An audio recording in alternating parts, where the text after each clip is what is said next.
1 year after my wife died, I hired a contractor to renovate her old office just to keep myself busy, but I had just arrived at the church to visit her grave when the contractor called me, his voice trembling in a way that made my blood run cold. "Sir, I need you to see what we found behind the east wall, but do not come alone, bring your 2 sons." The fear in his voice was palpable. It wasn't the fear of an accident. It was the fear of a witness who had seen something he wasn't supposed to see. When I asked him if it was structural damage, he paused for a long second and whispered, "Sir, it is not the house that is broken. It is the lies holding it together." I hung up the phone, standing in the rain, looking at Catherine's headstone, and for the first time in 12 months, I didn't feel grief. I felt the cold steel of suspicion. I called my sons Brandon and Justin and told them to meet me at the estate immediately. They complained, of course, but they came thinking I had found a hidden safe full of gold. When we arrived, my heart nearly stopped, but not for the reason they expected.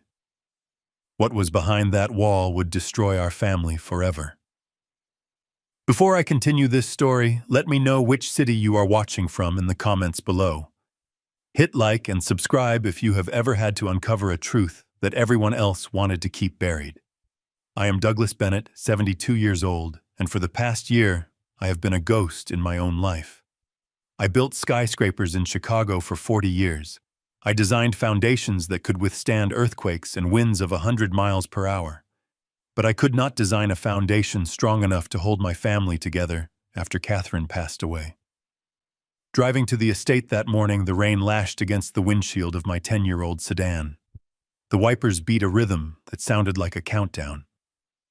My phone buzzed on the passenger seat. It was another notification from the bank. Transaction declined. $7 for a coffee at the gas station. Declined. I didn't need to look at the app to know why. Brandon had access to my primary accounts. He called it assisting with estate management. I called it a slow bleed. I gripped the steering wheel tighter, my knuckles turning white. The humiliation of a declined card was nothing compared to the conversation we had just 3 days ago. The memory played in my head like a corrupted video file I couldn't delete. I was sitting in my armchair, reading the newspaper, when Brandon walked in with his wife, Nicole. They didn't knock. They never knocked anymore. Brandon dropped a glossy brochure onto my lap. It wasn't a gift. It was a brochure for Paradise Gardens assisted living facility. The colors were bright and cheerful, but the message was a death sentence. "Dad, we have been talking." Brandon said, his voice devoid of any warmth. "This house is too big for you.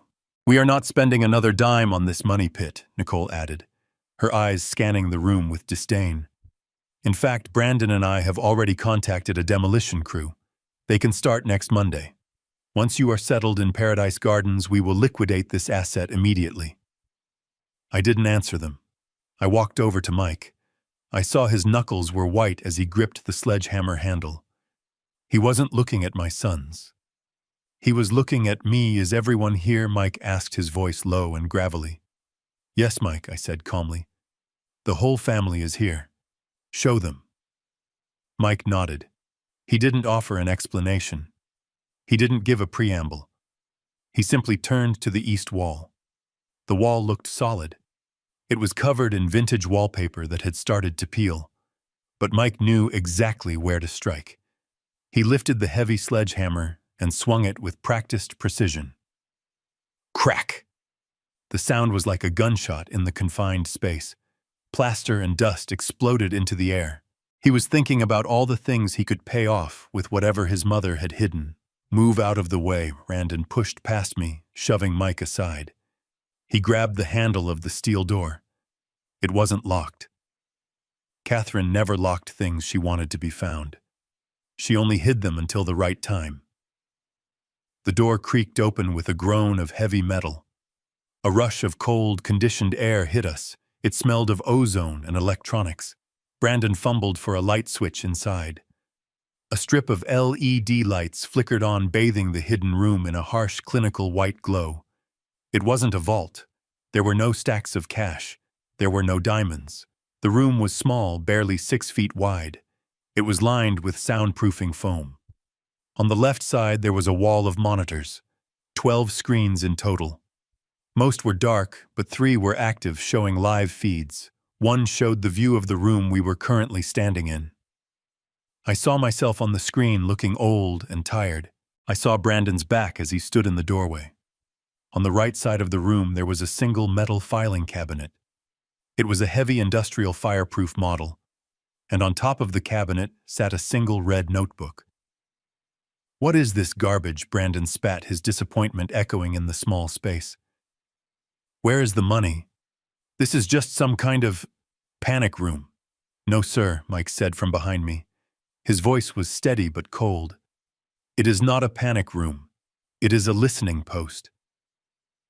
I stepped forward, pushing Brandon gently aside to enter the room.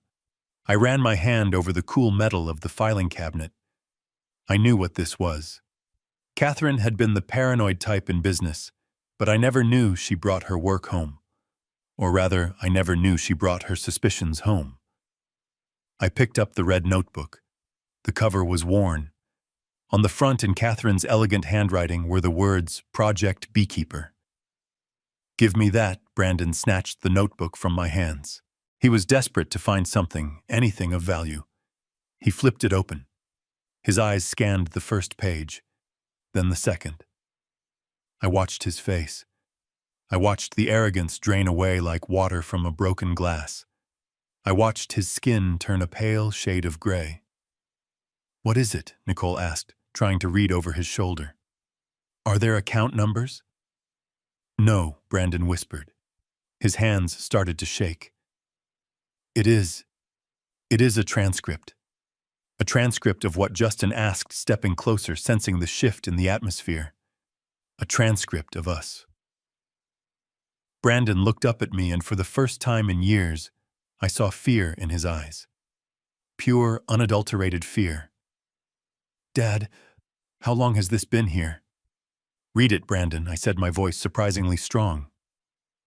Read page 154. The entry dated May 12th, 2 years ago.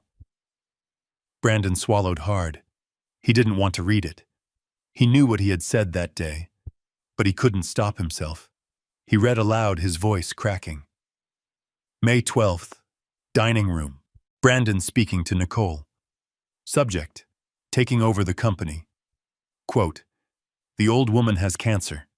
It is the best thing that could happen to us. We can funnel the pension fund into the Nevada project. By the time she dies, the money will be washed and clean. Dad is just a useless retired architect. He won't notice a thing until we put him in a home." End quote.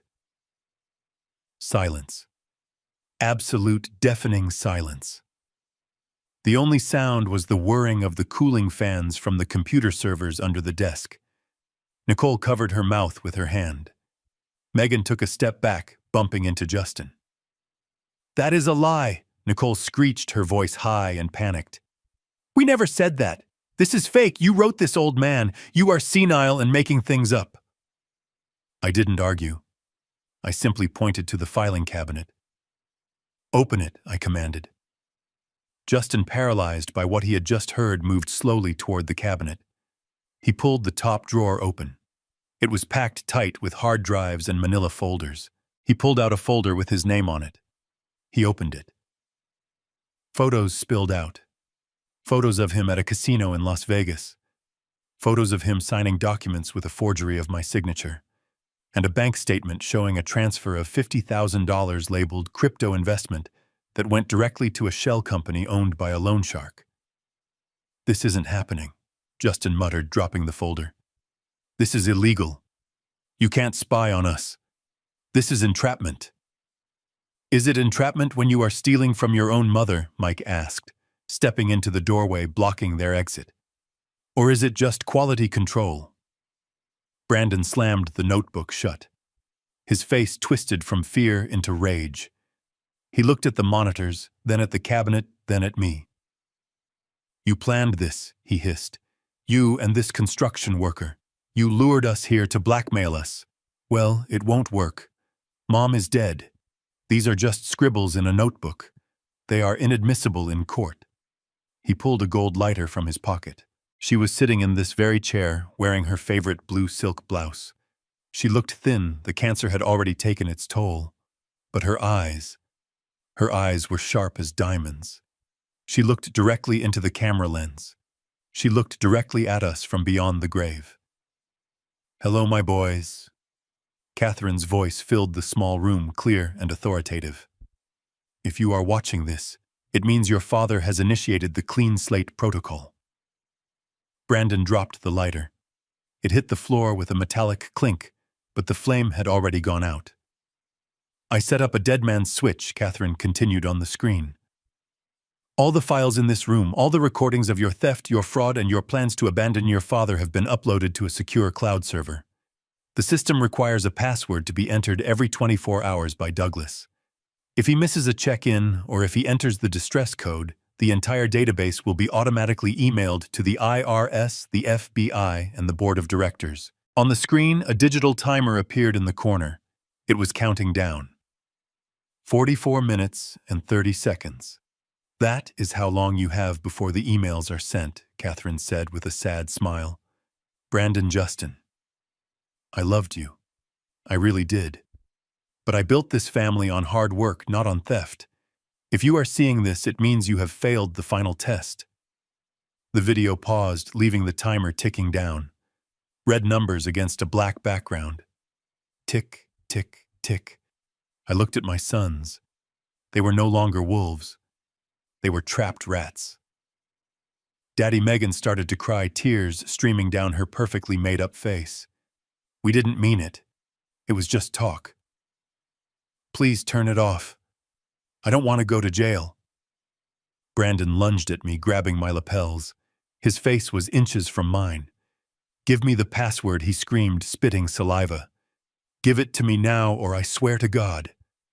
Mike O'Connor moved faster than a man his age should be able to.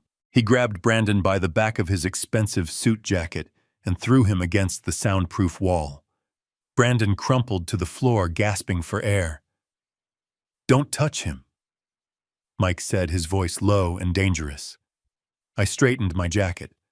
I looked down at my eldest son, the CEO, the success story, the thief. "You have 43 minutes, I said, checking my watch. "I suggest you start talking. And this time, no lies. Because as you can see," I pointed to the camera in the corner of the ceiling. The red recording light was blinking. "Mom is still watching." The silence in the hidden room was heavy enough to crush a man. My eldest son Brandon stood there, clutching the red notebook like it was a live grenade. The countdown timer on the wall ticked away silently, shaving seconds off their lives. 42 minutes. That was all the time they had left before their carefully constructed world of lies was emailed to the federal authorities. Brandon tried to close the notebook. He tried to act as if the leather cover burned his fingers. But Mike O'Connor stepped forward. The large contractor did not raise his voice. He simply tapped the head of his sledgehammer against the concrete floor. A metallic ring that said, "Read it. Read the first entry." Brandon. My voice was calm. It was the calmness of a judge who has already seen the evidence and is just waiting for the confession. "Read the entry marked purely as asset reallocation. Let your brother and your wife hear how you built that new summer house in the Hamptons." Brandon swallowed hard. His throat clicked audibly. He opened the notebook again. His eyes darted across the page, trying to skip the damning numbers, trying to find a way to spin this. But numbers do not lie. Catherine had been an accountant before she was a CEO. She knew that math was the only language that could not be twisted. "It says here," Brandon started, his voice a dry rasp. "It says transaction number 7429. Date, August 14th. Transfer of $250,000 from the Employee Benevolence Fund to Blue Horizon Consulting Group." Keep reading, I said, leaning back against the cold steel of the filing cabinet. Tell us about Blue Horizon Consulting Group. Tell us where they are located. Brandon looked up at me. Sweat was beading on his forehead, ruining his spray tan. It is a vendor, Dad. Just a standard vendor for logistics. We use them for shipping routes. Liar. The word hung in the air. Blue Horizon. Consulting is not a logistics company, Brandon. It is a shell company registered in the Cayman Islands. Mailbox number 404 in Georgetown. And the sole signatory on that account is not a vendor, it is you. Nicole gasped. She turned to look at her husband. You told me that money was a performance bonus, she hissed. You told me the board approved it. They did not approve it, I cut in. Catherine tracked every cent. Read the next line, Brandon. Read where the money came from. Because this is the part that killed your mother. This is the part that made her stop fighting the cancer. Brandon looked down at the page. His hands were shaking so badly, the paper rustled. Source of funds. The tone of his voice dropped. Source of funds. The Vestal Heavy Industries Pension Plan. Tier 1 employees. Tier 1 employees. I let those words sink in. Do you know who Tier 1 is, Justin? Do you know who that is, Megan? Those are the factory workers, the machinists, the people who worked for this family for 30 years. People like Mrs. Higgins, the receptionist who brings you coffee every morning. People like Old Man Miller, who lost 3 fingers working the press in the 90s. You didn't steal from a faceless bank, Brandon. You stole from their retirement. You stole their medicine money. You stole their heating bill money. It was just a loan, Brandon shouted suddenly, slamming the notebook shut. The sound echoed in the small room. We were going to pay it back. The market was down. I needed liquidity to cover the margin calls on the tech stocks. I was going to put it back with interest once the market corrected itself. It is not stealing if you intend to return it. It is creative accounting. It is leverage. Creative accounting. I laughed, but there was no humor in it. Catherine found the transfer logs, Brandon. She found the structuring. Do you want to explain to your brother what structuring is, or should I? Brandon stayed silent, his jaw clenched tight. I turned to Justin, who was looking at his brother with a mix of horror and confusion. Structuring is when you break down a large theft into small transactions to avoid triggering the federal alarm system. Any transfer over $10,000 gets flagged by the IRS. So your brother, the genius CEO, set up an algorithm. He moved $9,500 every single day for 6 months. Drip by drip. He bled the pension fund dry. $1.2 million in total. And he moved it all to that account in the Caymans. That is a lie, Brandon screamed. His face was purple now. He pointed a shaking finger at me. You don't know what you are talking about. Mom didn't understand modern finance. She was confused. It was Gary. It was Gary, the CFO. He must have used my credentials. He has my passwords. I bet he set up that shell company to frame me. You are pinning this on the wrong man. I am the victim here. I am the one trying to save this company while you and Mom played house in this rotting mansion. I looked at Mike. Mike shook his head slowly, a look of pure disgust on his face. You are going to blame Gary, I asked softly. Gary, who has 5 kids. Gary, who drove your mother to chemo appointments when you were too busy playing golf. He is a snake, Brandon insisted, gaining confidence now that he had a scapegoat. I will fire him tomorrow. I will order a full audit. We will get to the bottom of this, Dad. You will see. I had nothing to do with it. This notebook is just circumstantial evidence. It is handwriting. It proves nothing. You have no digital footprint. I sighed. I reached out and touched the console on the desk next to me. The system was old, but Catherine had upgraded the audio drivers herself. You really don't get it, do you, son? Project Beekeeper wasn't just about reading your emails. Catherine knew you would blame Gary. She knew you would lie. She knew you would try to gaslight us even from beyond the grave. So she did what she always did. She verified. I pressed a small square button labeled File 1 Alpha. The speakers mounted in the corners of the room crackled with static for a brief second. Then the sound cleared. It was high-definition audio, crystal clear. The voice that filled the room was unmistakable. It was Brandon. But it wasn't the polished CEO voice he used in board meetings. It was slurred, arrogant, drunk. The recording began. Don't give me that ethics crap, Gary. The date stamp on the screen showed it was recorded late at night, 6 months ago. The sound of ice clinking in a glass. I don't care if it is the pension fund. It is my money. My last name is on the building. If those old geezers wanted a secure retirement, they should have worked harder. They should have been smart like me. Just make the transfer. Break it up into 4-digit chunks. Route it through the Panama server first, then to the Caymans. If the IRS asks, just categorize it under foreign consultation fees. There was a pause in the recording. Then Gary's voice, small and terrified. But Brandon, sir, Mrs. Higgins is retiring next month. If we drain the Tier 1 pot, her check will bounce. She won't be able to pay her mortgage. Then Brandon's voice again. Cruel, laughing. Let her eat cat food for all I care. I need that cash to cover the yacht deposit. If the deal falls through, I lose the slip at the marina.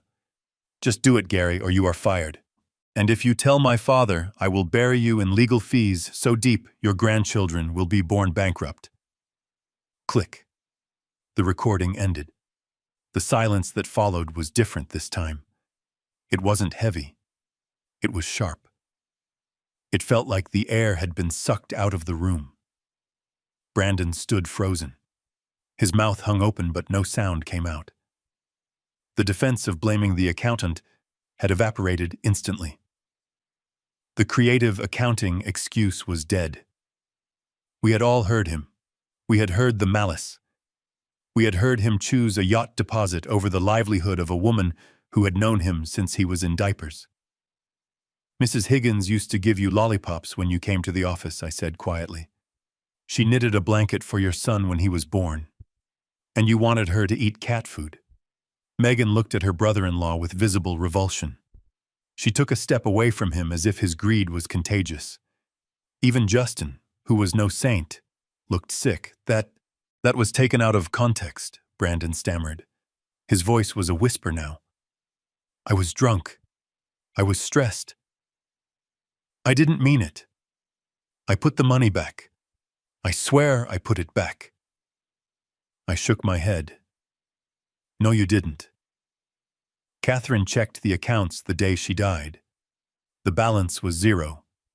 The Cayman account, however, was empty too. You didn't invest it. You lost it. You gambled it away on high-risk options hoping for a miracle. And when the miracle didn't come, you came for my house. You came for the last thing your mother had left. Brandon fell to his knees. It wasn't a gesture of repentance. It was the collapse of a man whose legs could no longer support the weight of his own sins. Dad, please. He sobbed, burying his face in his hands. I can fix this. Don't send that file. I will go to prison for 20 years. My life will be over. Your life as a thief is over, I corrected him. But we are not done yet. I turned my gaze to the filing cabinet, to the second drawer. Stand up, Brandon. Move aside. It is your brother's turn. Because while you were robbing the past, Justin was busy robbing the future. I looked at Justin. He was trying to hide behind his wife, but there was nowhere to hide in a room this small. Open the second drawer, Justin. Let's see how you managed to spend $50,000 on a vintage car that you never bought. Let's see whose signature is really on those loan documents. Justin trembled. He looked at the timer. 35 minutes. The clock was ticking, and there were still so many secrets left to rot in the light. The air in the room was thick with the smell of fear. Brandon was finished. He was a broken man on the floor, weeping into his hands, his arrogance stripped away to reveal the terrified child beneath. But the reckoning was only half over. I turned my gaze to my younger son. Justin was pressing his back against the wall as if he could melt into the soundproofing foam and disappear. He looked at his brother, then at me, then at the digital timer counting down the destruction of our family name. 35 minutes remained. Your turn, Justin. My voice was low, barely a whisper, but in that small acoustic chamber, it sounded like a gavel striking a block. Step over your brother. Step over the man you let take the lead while you hid in the shadows. It is time to open the second drawer. Justin shook his head rapidly. His face was pale, his lips trembling. No, Dad, please. I didn't steal from the pension fund. That was all Brandon. I don't know anything about shell companies. I am clean. I just made some bad investments. Investments. I tasted the word. It was bitter. Is that what we are calling them now? Step forward, Justin. Open the drawer. Or I will let the timer hit 0 and you can explain your investment strategy to the FBI agents who will come knocking at your door before sunrise. Justin moved like a man walking to the gallows. He stepped over Brandon's legs. He reached out a shaking hand and pulled open the second drawer of the heavy steel cabinet. Inside, there was no red notebook. There was a blue accordion folder. It was thick, stuffed with paper. Pull it out, I commanded. Read the label on the first document. Justin pulled out a sheet of paper. It was heavy stock, the kind banks use for official promissory notes. He squinted at it, sweat dripping from his nose onto the page. It is a loan agreement, he stammered, from the Nevada Skies Lending Group, and the amount I asked. $75,000, he whispered. And the collateral. He paused. He didn't want to say it. He looked at his wife Megan, who was chewing her fingernails in the corner, her designer makeup running down her cheeks. The collateral is the deed to the lake house. Our lake house. The house where I taught you to swim. The house where Catherine spent her last summer watching the sunsets. You put it up as collateral for a loan. But here is the interesting part, Justin. Look at the bottom of the page. Look at the signature. Justin stared at the signature. It was a bold, sweeping script with a distinctive loop on the letter D. It was a signature that had signed skyscrapers into existence. It was a signature that commanded respect in every bank in Chicago. It is your signature, Dad, he said, his voice barely audible. Yes, it is my signature. But I was not in Nevada on November 3rd. I was here, in a hospital room, holding your mother's hand while she underwent her third round of chemotherapy. So tell me, Justin, how did my signature get on a loan document in a strip mall lender's office 3,000 miles away? He didn't answer. He couldn't. Identity theft is a federal crime, Justin. But it is not just theft. It is a violation of the soul. You didn't just take my money. You took my name. You took the reputation I built over 50 years, and you signed it away to a loan shark. I didn't mean to hurt you, he cried out, the tears finally coming. It was crypto, Dad. Everyone said it was a sure thing. I was going to double the money in a month. I was going to pay off the loan and buy the deed back before you ever noticed. I just needed seed capital. The market crashed. It wasn't my fault. It was the market. Crypto, blockchain, Bitcoin. I spat the words out. You use these buzzwords like a shield. You think because it is digital, it isn't real. But Catherine dug deeper. She didn't just look at the bank statements. She hired a forensic digital analyst. I reached past him and pulled a second file from the drawer. It was a printout of geolocation data. You told us you were at a blockchain conference in Las Vegas. You told us you were networking with tech innovators. But this is the GPS tracking from your phone. You weren't at a conference center, Justin. You were at the Bellagio. You were practicing my signature while your mother was dying upstairs. You were perfecting the crime while eating the dinner she paid for. Justin covered his ears as if trying to block out the truth. Stop it. Please stop it. I won't stop. Because you didn't stop. You took out 3 more loans, $200,000 in total, all signed by me, all defaulted. The only reason the bank hasn't seized the lake house yet is because Catherine used her own savings to pay the interest payments anonymously. She was paying your debts while you were waiting for her to die so you could inherit the rest. I pressed the button for File 2 Bravo on the console. The screens flickered. This time, it wasn't a phone call. It was a video recorded from the hidden camera in the living room of your own house, Justin. On the screen, Justin and Megan were sitting on their white leather sofa. They were drinking expensive wine. The date stamp was 3 months ago. I can't believe the old man is still holding on to the accounts, Justin was saying on the screen. He is so selfish. Does he think he is going to live forever? And then the voice of Megan, the woman standing in the corner right now acting like a victim.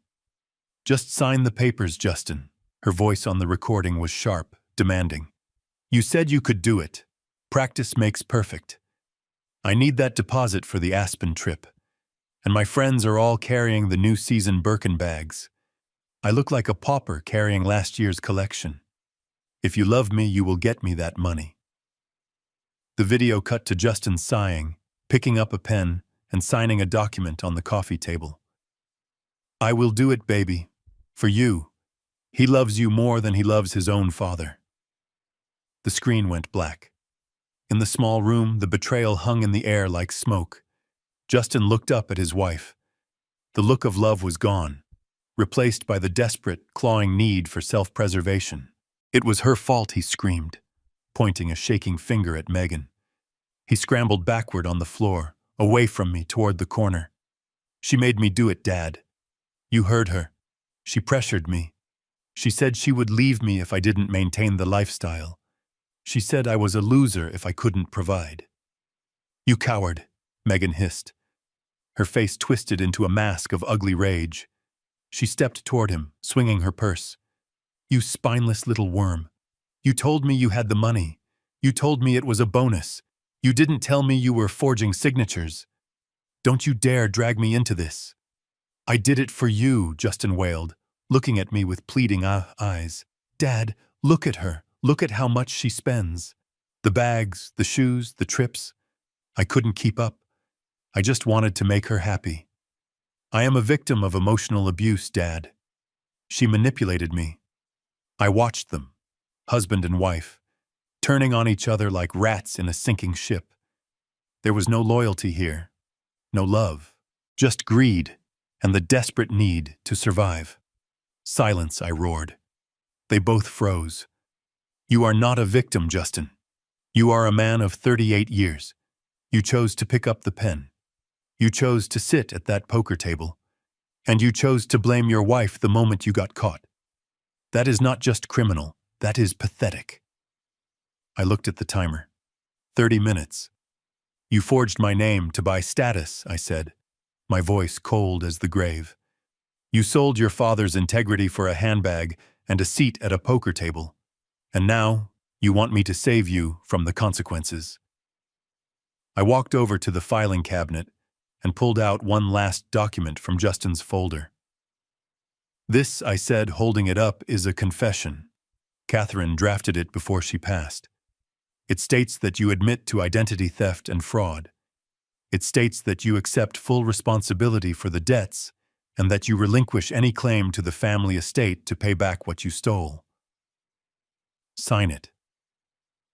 But that means I get nothing, Justin stammered. I will be destitute. Sign it, I repeated, or I let the clock run out. And when the FBI sees the forensic evidence of your forgery, you won't be destitute. You will be an inmate. And I don't think they allow Hermes bags in federal prison, Megan. Justin looked at the pen I threw onto the floor. He looked at his wife, who had turned her back on him. He looked at his brother, still sobbing. With a trembling hand, he reached for the pen. The sound of him signing his own name, his real name, scratched loudly in the silence. It was the sound of a life collapsing under the weight of its own lies. But the nightmare wasn't over. The timer was still ticking, and the biggest secret was yet to come. The sound of Justin's pen scratching against the paper ceased, leaving a silence that felt heavier than the concrete walls surrounding us. He huddled in the corner, a broken man who had just signed away his future to pay for his past sins. But the room still smelled of rot. We had cut out the tumors of theft and fraud, yet the cancer remained. I turned my back on my sons. I turned my attention to the woman standing by the door. Nicole. She was not crying. She was not trembling. She stood with her arms crossed over her chest, clutching her designer coat as if it were armor. Her chin was held high, projecting an air of aristocratic disdain. She looked at her husband Brandon on the floor, and her brother-in-law Justin in the corner, as if they were insects she had unfortunately stepped on. She thought she was safe. She thought that because her name was not Bennett by blood, because she hadn't signed the checks or forged the deeds, she was untouchable. She thought she was just the supportive wife dealing with a difficult in-law. You look at them with such disgust, Nicole. My voice was steady, cutting through the stale air. You look at them as if their failure is a personal insult to you, but they are just the hands. They are the blunt instruments. You, my dear daughter-in-law, you are the architect. Nicole let out a short, sharp laugh. It sounded like glass breaking. Don't be ridiculous, Douglas. This is a family matter between you and your sons. I have been nothing but patient with you. I have tried to find you the best care possible. I found Paradise Gardens for you. I did the research. I wanted you to be comfortable. Comfortable. I repeated the word. It hung in the air, dripping with irony. Is that what we are calling it now, comfort? I walked over to the filing cabinet. The third drawer was locked. It was the only one that required a key. I pulled a small brass key from my pocket. Catherine had given it to me the night before she died. She told me to use it only when I was ready to see the face of pure evil. I unlocked the drawer. Inside, there was no stack of papers. There was no thick folder. There was just a single small USB drive in a plastic evidence bag. And a medical report. You see, Nicole? Catherine didn't just track the money. She tracked the appointments. She noticed that you were having a lot of private lunches with Dr. Aris, a man who calls himself a geriatric specialist, but whom the medical board has investigated 3 times for overprescribing opioids. Nicole's face didn't move, but her knuckles turned white as she gripped her coat. Dr. Aris is a respected professional. He is the medical director of Paradise Gardens. I was consulting him about your declining cognitive health. My cognitive health is fine, Nicole. I solved the Sunday crossword puzzle in pen this morning. But you needed me to be sick. You needed me to be incompetent. Because as long as I am of sound mind, I control the estate. And as long as I control the estate, you can't sell the land to developers. I plugged the USB drive into the console. My sons stole my money, I said, looking her dead in the eye. They stole my reputation. But you, Nicole, you tried to steal my mind. You didn't want to wait for nature to take its course. You wanted to accelerate the process. I pressed play. The audio was high fidelity. It wasn't recorded in a house. The background noise was the clinking of silverware and the murmur of polite conversation. A restaurant. Le Jardin, specifically. I recognized the classical music in the background. A waiter's voice offered more wine. Then, Nicole's voice cut through the ambiance. Clear, precise, cold. I don't need a diagnosis, doctor. I need a solution. Then a male voice. Oily, hesitant. Dr. Aris. Mrs. Miller, as I explained, your father-in-law is physically robust for his age. His mental faculties seem intact. A court would never grant an involuntary conservatorship based on his current condition. Nicole's voice again. Impatient. Then change his condition. The room we were standing in seemed to drop 10 degrees. Brandon stopped crying. He lifted his head from the floor, looking at his wife with genuine confusion. Change his condition, Brandon whispered. What does that mean? Listen, I commanded. On the recording, Dr. Aris lowered his voice. There are pharmacological avenues, a combination of benzodiazepines and high-dose antipsychotics. Haloperidol, specifically. In an elderly patient, the side effects mimic advanced dementia, tremors, confusion, memory loss, slurred speech. And how long, Nicole asked. She sounded like she was ordering a steak. How long until he is declared incompetent? If we start the regimen immediately, 3 months. Maybe 2 if we up the dosage. But Mrs. Miller, the risks. This is essentially a chemical lobotomy. He won't ever recover. He will be a vegetable. I don't need him to recover, Nicole said. The sound of her sipping wine was audible. I need him pliable. I need him to sign the power of attorney over to Brandon, and then I need him to sit quietly in a corner at Paradise Gardens while we liquidate the assets. He is miserable anyway. He misses his wife. Think of it as a mercy. Mercy. The recording ended. The silence that followed was not the silence of shock. It was the silence of horror.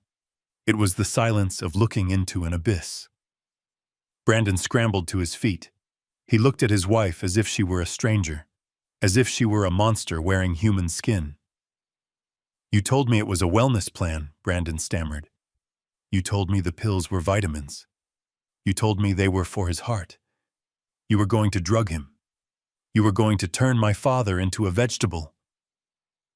Nicole didn't look at him. She looked at me. And for the first time, the mask slipped. The aristocratic veneer cracked, revealing the snarling wolf beneath. So what, she spat. Her voice was no longer smooth. It was shrill, venomous. So what if I did? Look at you, Douglas. You are useless. You are a relic. You sit in this giant house gathering dust while we struggle. We are the future. You are the past. You should have died with Catherine. It would have been cleaner. She took a step toward me, her eyes blazing with hatred. You are selfish, she screamed. You hoard your wealth while your children drown. You deserve to be in that home. You deserve to drool in a cup. I was doing what needed to be done because your sons are too weak to pull the trigger. I didn't yell. I didn't raise my hand. I simply looked at her. I looked at her with the eyes of a man who had built skyscrapers that scraped the clouds. I looked at her with the eyes of a man who had loved a woman for 40 years and buried her with his own hands. I looked at her with a silence so profound, so terrifying, that it sucked the oxygen out of her lungs. I didn't blink. I didn't breathe. I just stared. And under that gaze, Nicole crumbled. The defiance drained out of her. She realized in that moment that she wasn't facing a confused old man. She was facing a patriarch, a lion who had just woken up. You call it mercy, I said finally. My voice was soft, but it carried the weight of a death sentence. The law calls it conspiracy to commit grievous bodily harm.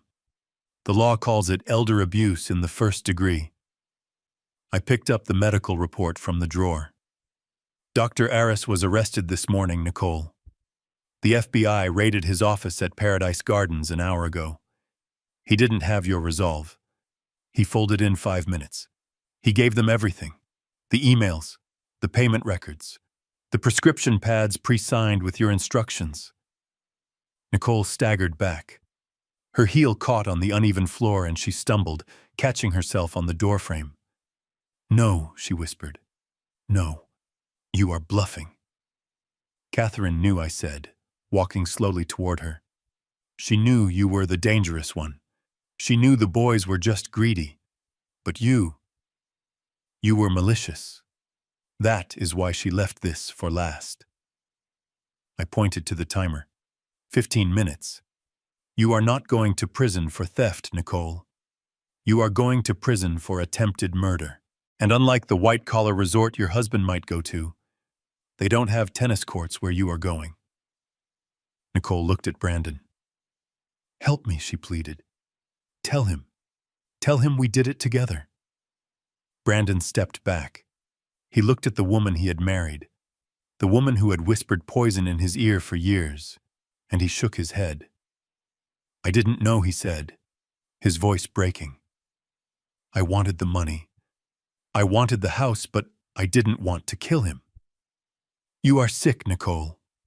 You are sick. The isolation was complete.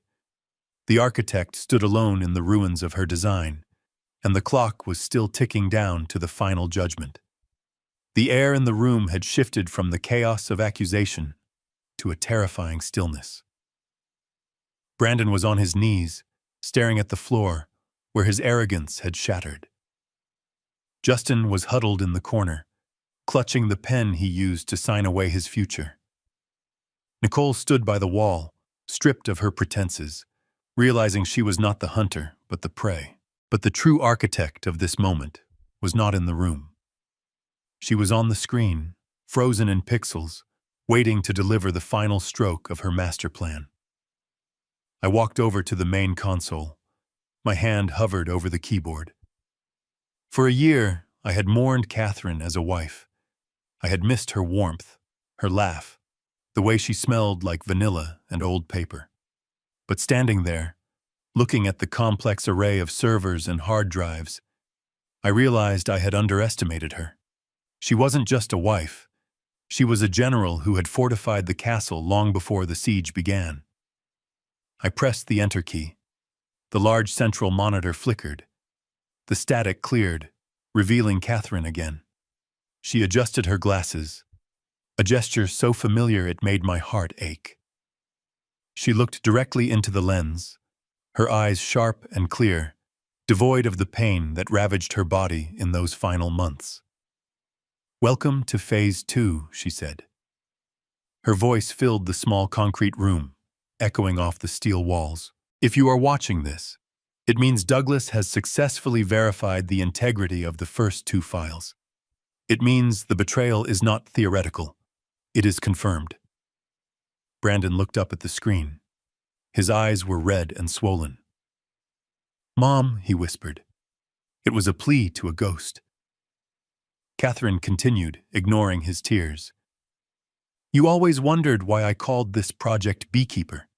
You thought it was because of the apiary I kept in the garden, but you never paid attention to how a hive works. A hive protects the queen at all costs. But more importantly, a hive ruthlessly eliminates anything that threatens the colony's survival, even if that threat comes from within. On the screen, Catherine leaned forward. The camera zoomed in slightly. I knew my time was short. I knew the cancer was aggressive, but the cancer inside my body was nothing compared to the cancer growing in this family. I saw the greed in your eyes, Brandon, when you asked about my life insurance policy, before you asked about my prognosis. I heard the calculations in your voice, Justin, when you asked how long probate would take. And Nicole, I saw you measuring the windows for new curtains while I was still sleeping in the master bedroom. Nicole flinched as if she had been slapped. So I built this system, Catherine said. I hired Mike and his team to construct this room under the guise of structural repairs. I installed the servers myself, and I wrote the code. It is a simple program, really. It is called a dead man's switch, or in this case, a dead woman's switch. The image on the screen changed.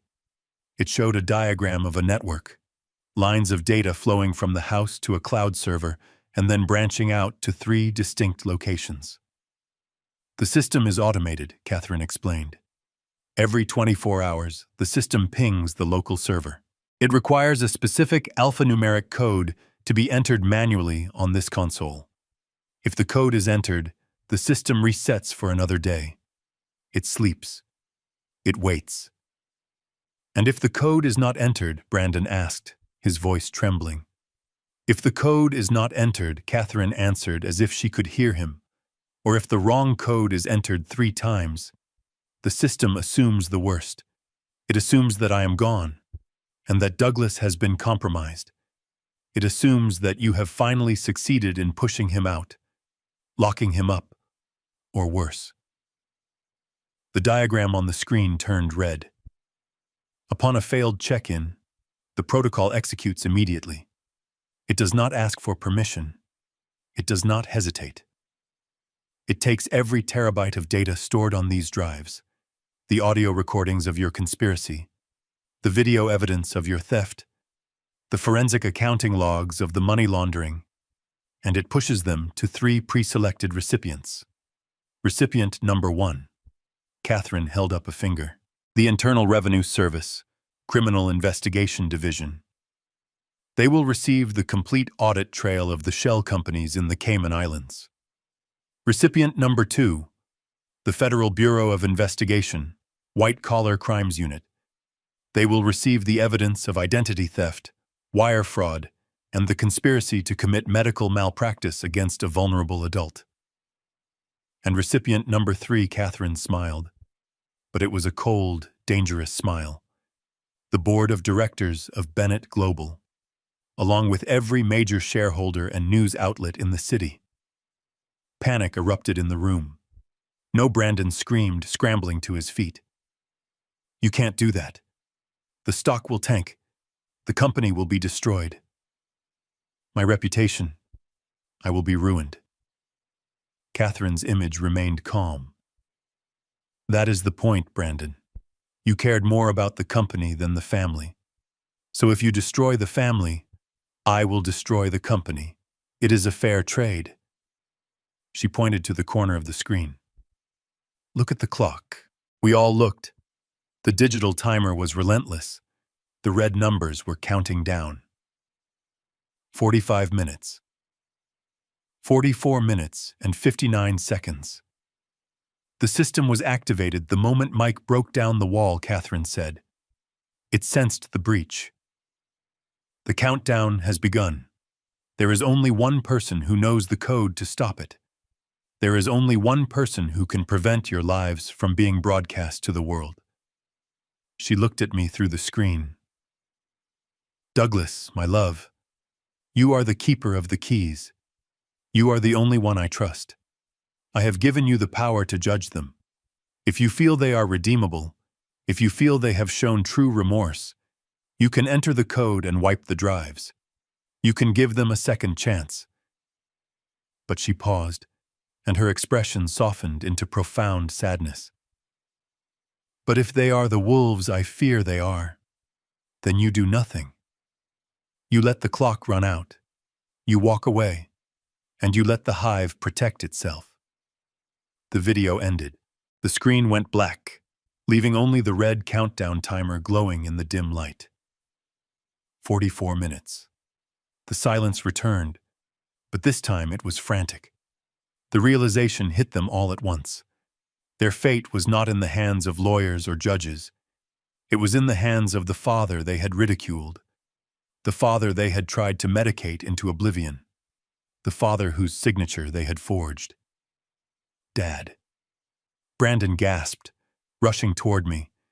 He stopped just short of grabbing my arm, remembering Mike's sledgehammer. Dad, you have the code. You have to enter it. Please. Think about the grandchildren. Think about the legacy. You can't let Mom destroy everything she built. She isn't destroying it, and I said, my voice steady. She is cleaning it. I turned to look at the timer. It was mesmerizing. Every second that ticked by was a heartbeat of justice. You want the code, I asked, looking at the 3 of them. You want me to save you. Yes, Nicole cried out, tears finally streaming down her face. Yes, Douglas, please. We are sorry. We are so sorry. We will do anything. We will sign whatever you want. Just stop that timer. I walked over to the chair where Catherine had sat to record that video. I sat down slowly, deliberately. I crossed my legs. I looked at my watch. Sorry is a cheap word, Nicole. Catherine didn't want apologies. She wanted change. And I don't see change here. I see fear. You are not sorry you did it. You are sorry you got caught. I pointed to the filing cabinet. There is more, I said. We are not done. The protocol isn't just about punishment. It is about revelation. You think the money and the fraud are the worst of it. But Catherine dug deeper. She found the rot at the very core. I looked at the timer again. 43 minutes. We have plenty of time, I said, settling into the chair. Before I decide whether to save you or let you burn, we need to talk about the night your mother died. We need to talk about why the nurse was dismissed an hour early. And we need to talk about why Brandon's phone records show a call to the funeral home 3 hours before she actually passed. Brandon's face went white. Whiter than the walls. You investigated that, he whispered. Catherine investigated that I corrected him. And now, we are all going to review the findings together. While the clock ticks, the red numbers on the wall kept counting down. 42 minutes. 41 minutes and 50 seconds. Time was no longer an abstract concept. It was a physical weight pressing against our chests.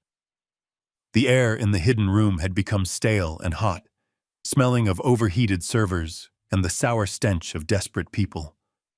My family was trapped in a box of their own making, and for the first time in their lives, they realized that money could not buy the air conditioning.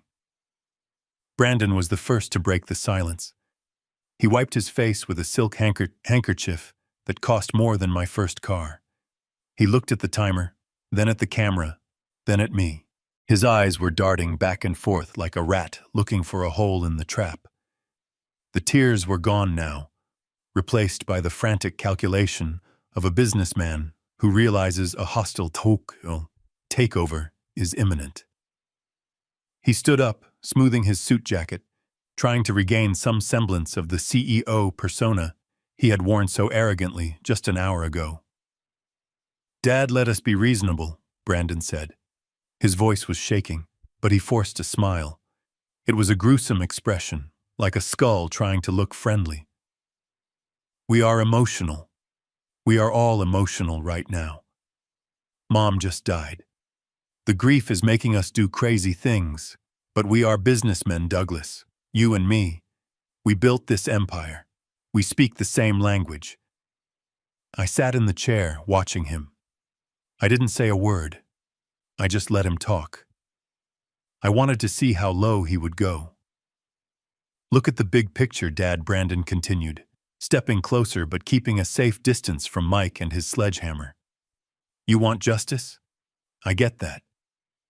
But what is justice really? Is justice destroying the stock price?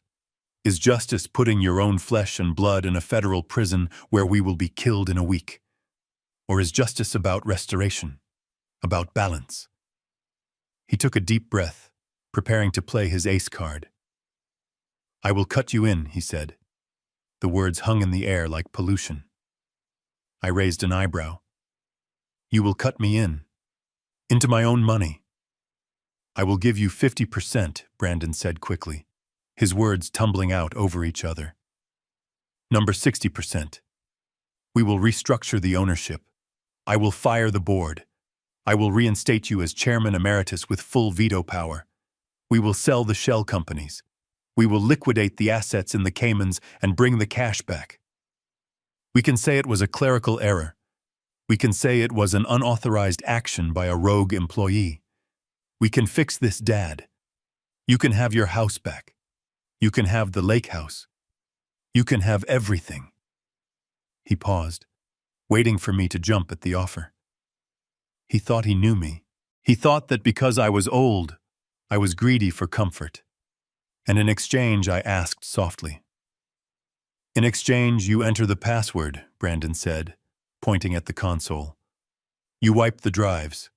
We walk out of here, we seal this room up, and we never talk about it again.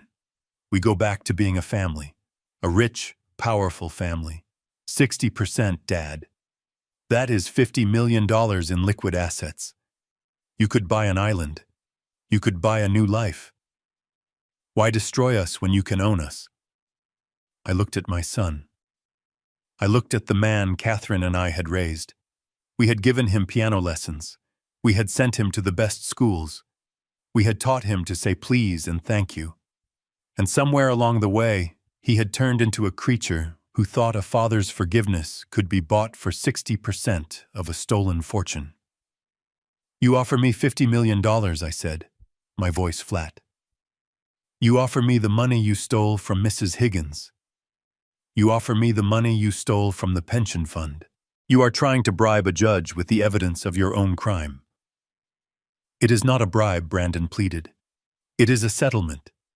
It is business. I stood up. The chair scraped against the concrete floor. Business, I repeated. You think this is business? When you planned to drug me into a vegetative state, was that a business decision? When you sold your mother's car for crypto gambling money, was that a transaction? I walked over to him. He flinched, expecting a blow. But I didn't hit him. I did something worse. I looked at him with pity. You are poor, Brandon. You are so incredibly poor.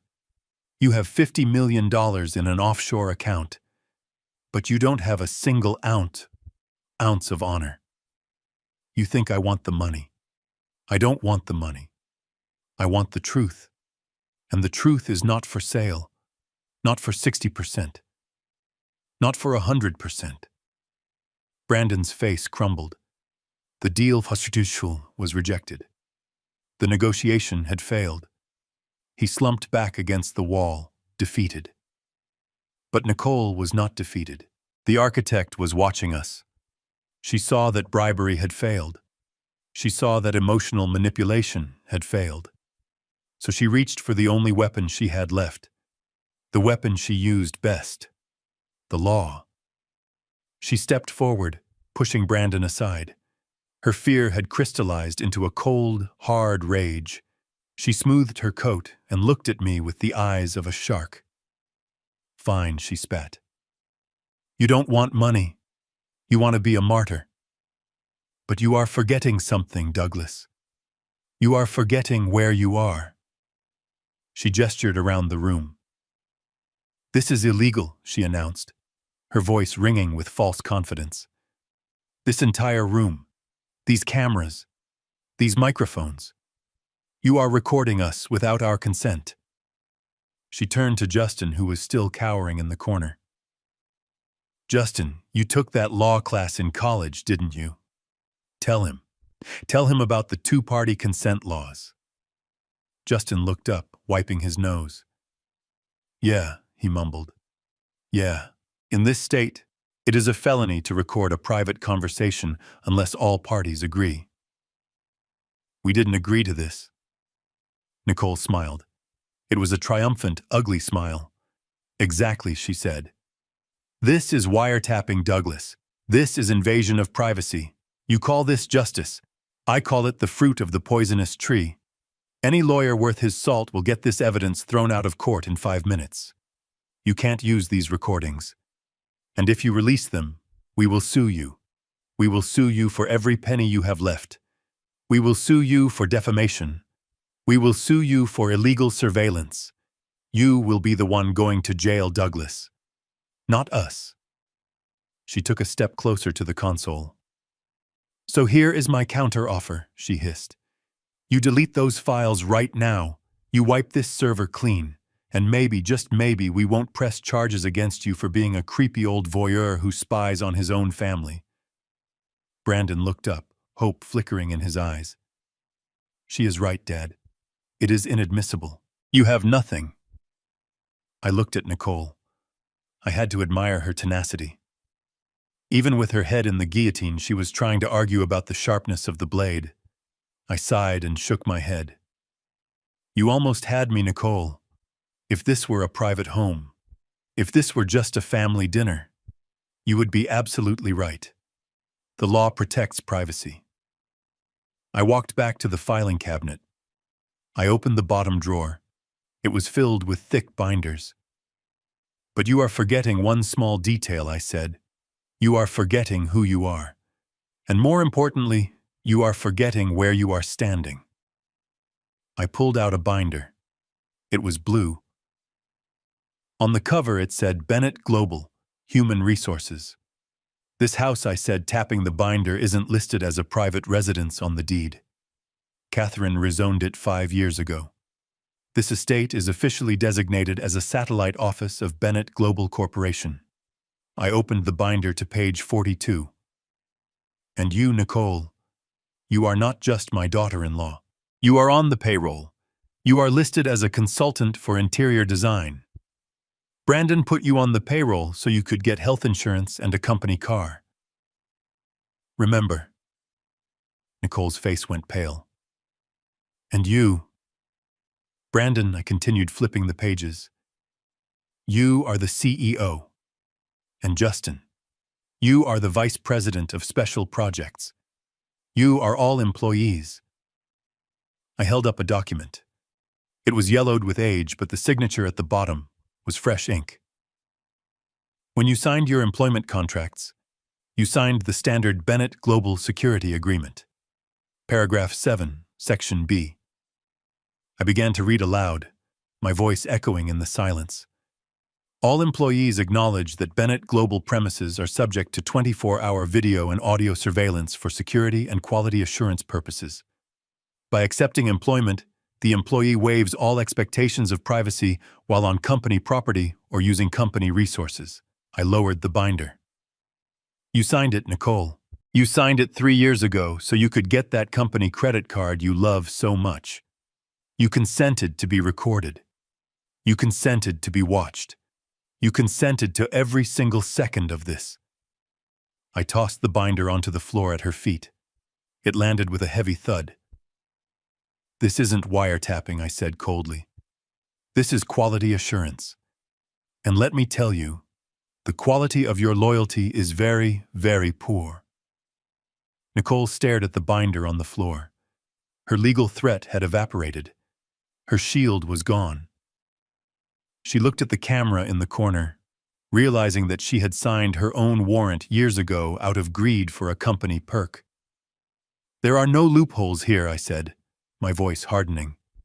There is no escape. There is no deal. There is only the timer. I pointed to the wall. 38 minutes. The atmosphere in the room shifted again. The anger and the bargaining were gone. Now, there was only the suffocating weight of reality. They were trapped. Legally, physically, morally. Brandon started to hyperventilate. He loosened his tie, gasping for air. It is getting hot in here, he wheezed. I can't breathe. Dad, please. I have asthma. You are going to kill me. You are not going to die from asthma, Brandon, I said, sitting back down. You are having a panic attack. It is the natural reaction when the consequences of your actions finally catch up to you. Breathe through it. You will need your breath for what comes next. Because we are done with the money. We are done with the laws. Now we are going to talk about the blood. We are going to talk about the funeral. I looked at Mike. He nodded and handed me a new folder. This one was black. You asked for mercy, Nicole, I said, opening the black folder. You asked for a deal, but you never asked how your mother-in-law spent her final hours. You were too busy calling the funeral home to price-check caskets. The room went deathly silent. Even Brandon's wheezing stopped. Let's look at the phone records, I whispered. Let's see who was in a hurry to bury her before she was even cold. The black folder regarding the funeral home lay on the desk, a silent testament to their moral bankruptcy. But while the moral weight of their actions was crushing, it was abstract. Morality does not seize your bank account. Conscience does not repossess your car. My family, standing before me in their ruined designer clothes, had long ago inoculated themselves against shame. They could live with being bad people. What they could not live with, what terrified them more than death itself, was being poor. I closed the black folder. "We will come back to the funeral arrangements later," I said, my voice cutting through the thick, humid air of the room. "Because right now we need to address a misconception that is floating around this room. A misconception that gave you the confidence to stand here and negotiate." Brandon looked up, his eyes bloodshot. "What misconception?" he rasped. "We know we stole. We admitted it. We are trying to pay it back." I shook my head slowly. "That is the misconception, Brandon. You think you stole money. You think you took assets that belong to the company or to me, and that you can simply return them like a borrowed lawnmower and walk away." I swiveled the chair to face the wall of monitors. I typed a command into the console. The screens changed. The video of Catherine disappeared, replaced by a complex spiderweb of charts, red lines, and financial figures. It looked like a map of the nervous system, but instead of nerves, it was money. "You didn't steal," I said softly. "You borrowed." Justin frowned, wiping his nose with his sleeve. "What are you talking about?" "I forged the signature." "That is theft." "No, Justin," I corrected him. "When you forge a signature on a loan document, you create a debt. The bank gives you cash, but they hold a note, a promise to pay. And Brandon, when you drained the pension fund, you triggered a liquidity event. You created a liability." I stood up and walked to the large map on the screen. I traced a line from the Cayman Islands back to a small, nondescript box labeled the Beekeeper Trust. "Catherine knew you were greedy," I explained, "but she also knew you were lazy. She knew you wouldn't do your due diligence. You saw a pile of cash and you grabbed it. You never stopped to ask who was holding the other end of the rope." I turned to Brandon. "Let's talk about the Blue Horizon Consulting Group, the shell company you used to launder the pension money. You thought you were clever setting it up in the Caymans. You paid a local agent $5,000 to hide the paper trail. But did you ever check who owned the building that Blue Horizon rented its mailbox from?" Brandon stared at me blankly. It was a holding company. Caribbean Properties Limited." I nodded. "And who owns Caribbean Properties Limited?" He stayed silent. I pressed a button. The chart zoomed in. "Caribbean Properties Limited is a wholly owned subsidiary of the Beekeeper Trust," I said. "Catherine bought the building 3 years ago. She knew that if you were going to set up a scam, you would use the offshore route. She practically paved the road for you." "So what?" Brandon scoffed, trying to regain his footing. "So Mom owned the building where I rented a mailbox." "That doesn't mean anything." "It means everything," I snapped. "Because included in your rental agreement, the one you signed without reading because you were too busy planning which yacht to buy, was a clause regarding liability for illicit activities. Clause 14. The landlord reserves the right to assume all debts and liabilities incurred by the tenant if said tenant is found to be using the premises for illegal acts." I let that sink in. Catherine didn't just watch you steal, Brandon. She assumed the debt. When the pension fund was drained, the insurance company was going to come after you. They were going to seize the company assets. Catherine stopped them. She used her own private funds, money she inherited from her grandmother, money that was never part of the Bennett estate, and she bought the debt. Brandon's mouth fell open. She paid it off. No, I said, my voice hard as iron. She bought the note. She bought the right to collect. You don't owe the pension fund anymore. You owe the Beekeeper Trust. And do you know what the interest rate is on a defaulted fraudulent liability under Cayman law? I pointed to a number on the screen. It was flashing red. 29%. Compounded daily. Retroactive to the date of the first transaction. Brandon did the math in his head. I could see the color drain from his face until he looked like a corpse. $1.2 million, he whispered. Plus interest. That is almost $2 million. $2.4 million as of this morning, I corrected him. And it is not corporate debt, Brandon. It is personal. Because you signed the lease as the guarantor. You, not the company. You. I turned to Justin. He was trying to make himself small in the corner, hoping the hurricane would miss him. And you, Justin. Nevada Sky's lending group. The sharks who gave you the cash for your crypto gambling. You thought they were mobsters. You were terrified they would break your legs. I walked over to the console and pulled up a document. It was the Articles of Incorporation for Nevada Skies. Catherine hated violence, I said, but she loved leverage. Nevada Skies is a venture capital firm specializing in high-risk distressed assets. The primary investor is, you guessed it, the Beekeeper Trust. Justin slid down the wall until he hit the floor. No, he whimpered. No way. Catherine bought your bad loans, Justin. Every time you defaulted, the bank sold the debt to a collection agency. Catherine bought the collection agency. She owns every single promissory note you signed. She owns the deed to the lake house. She owns the lien on your car. She even owns the debt on your credit cards which you stopped paying 6 months ago. I stood in the center of the room, looking at my sons. They were no longer just thieves. They were indentured servants.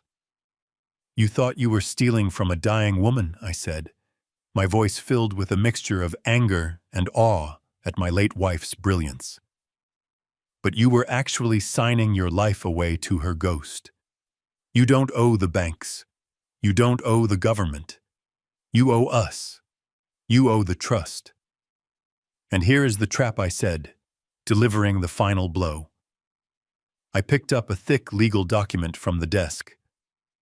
The Beekeeper Trust is an irrevocable dynasty trust. It is designed to exist in perpetuity, and it has a very specific clause regarding debtors. I read from the document. In the event that a beneficiary of the Bennett estate is also a debtor to the trust, their inheritance shall be withheld until the debt is satisfied in full. Furthermore, if the debt exceeds the value of the inheritance, the debtor shall be personally liable for the remainder. This liability is not dischargeable in bankruptcy. I looked at Nicole. She was the one who understood money best. She was the one who realized what I had just said. Not dischargeable, she whispered. Her voice was barely audible. That is right, Nicole.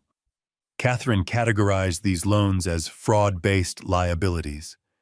Under federal bankruptcy code, debts incurred through fraud cannot be wiped away. You can file for Chapter 7. You can file for Chapter 11. It doesn't matter. The debt stays. It sticks to you like tar. I looked at Brandon. You have $50 million in assets, you said. I laughed. You have nothing. The moment this timer hits 0, the trust executes a lien on everything you own. Your house, your cars, your stock options, your 401k, even that watch on your wrist. It all belongs to the trust now. Brandon looked at his Rolex. He frantically tried to unclasp it, as if getting rid of it would stop the nightmare. And you, Nicole, I continued. You signed a prenuptial agreement that protected you from Brandon's debts, didn't you? You thought you were smart. She nodded, tears streaming down her face. Yes. Yes, I did. I am protected. I shook my head. Not for this. Because you are listed as an officer of Blue Horizon Consulting. Remember, Brandon made you the secretary so you could claim a salary. That makes you jointly and severally liable. The meaning of those legal words hit her like a physical blow. Jointly and severally. It meant that if Brandon couldn't pay, they would come for her. They would come for her family money. They would come for her jewelry.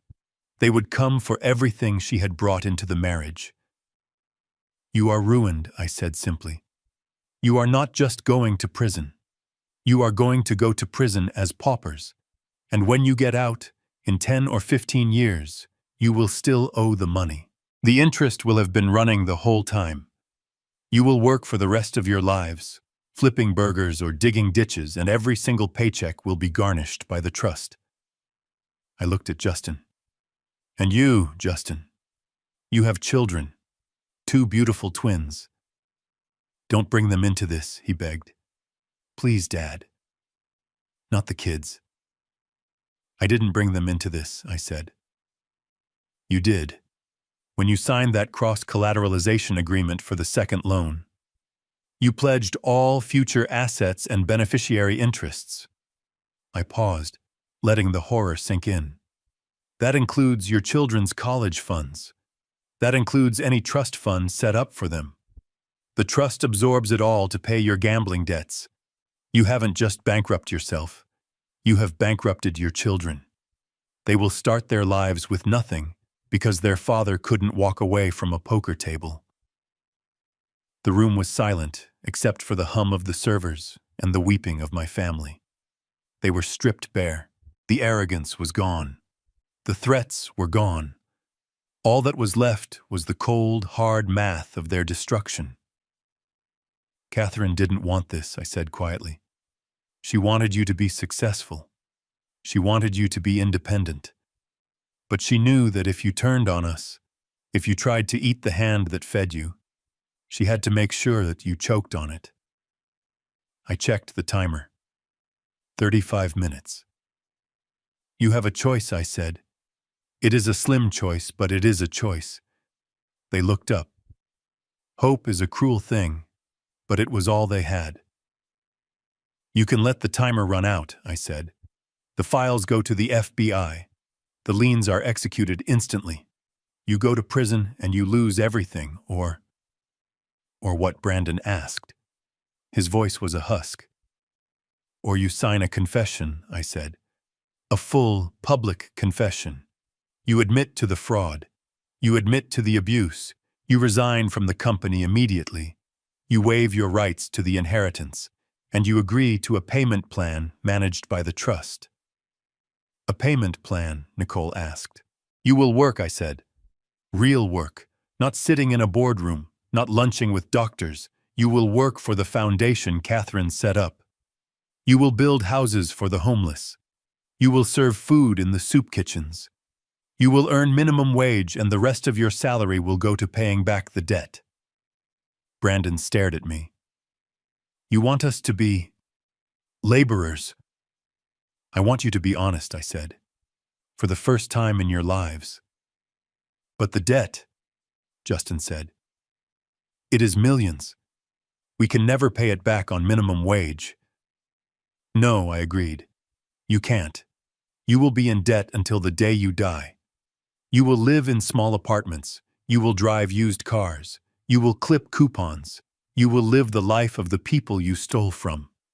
You will live the life of Mrs. Higgins." I looked at the timer. "But you will be free. You won't go to prison. You will be able to tuck your children into bed at night. You will be able to see the sun rise without looking through bars." I leaned forward. "It is a high price, but it is the only deal on the table. The beekeeper doesn't negotiate with wolves. It just decides whether to sting or to swarm." Nicole looked at her hands, her manicured nails, her diamond rings. She looked at Brandon, the man she thought was her golden ticket, now just a debtor with a heavy balance. She looked at the camera, knowing her mother-in-law had outplayed her from the grave. "We will be slaves," she whispered. "No," I said. "You will be citizens. Welcome to the real world, Nicole. It is expensive here." Brandon looked at the confession documents I had placed on the table. He looked at the pen. It was a cheap ballpoint pen, the kind you buy in a pack of 10, not the gold fountain pens he was used to. "If I sign," he asked, his voice trembling. "If I sign, will you turn off the timer?" I looked at the red numbers. 32 minutes. If you sign and if you mean it, I will enter the code. The emails won't be sent. The FBI won't come today, but the debt remains. The trust is always watching. Miss one payment, skip one day of work, and the deal is void. The evidence goes public. I stood up and backed away from the table. The pen is right there. It is the most expensive signature you will ever make, but it is the only one that can buy your freedom. I waited. The sound of the cooling fans was the only noise in the grave of their ambitions. Who would be the first to break? Who would be the first to accept that the party was over and the bill had finally come due? Brandon reached for the pen. His hand shook violently. He looked at me one last time, searching for a hint of the father who used to catch him when he fell off his bike. But that father was gone. In his place was the executor, and the executor demanded payment. I will sign, Brandon whispered. And with that, the first domino of their total surrender began to fall. But as his pen touched the paper, a loud banging sound echoed from the heavy steel door of the safe room. We all froze. Mike O'Connor gripped his sledgehammer tighter. Someone was outside, and they were trying to get in. The banging on the steel door stopped as abruptly as it had begun. Silence rushed back into the room, filling the vacuum left by the noise. But the damage was done. The sudden sound had shattered the fragile trance of the negotiation. Brandon was holding the pen, the tip hovering millimeters above the confession paper. But he wasn't writing. He was trembling. And then, the trembling stopped. It was replaced by a rigidity that I recognized instantly. It was the stiffness of a cornered animal deciding to bite. He looked at the pen in his hand. It was a cheap plastic stick, a symbol of his new life as a laborer, a symbol of his humiliation. He looked at Nicole, who was weeping silently. He looked at Justin, who was practically catatonic in the corner. And then he looked at me. His eyes had changed. The panic was gone. The pleading was gone. In their place was something vast and empty.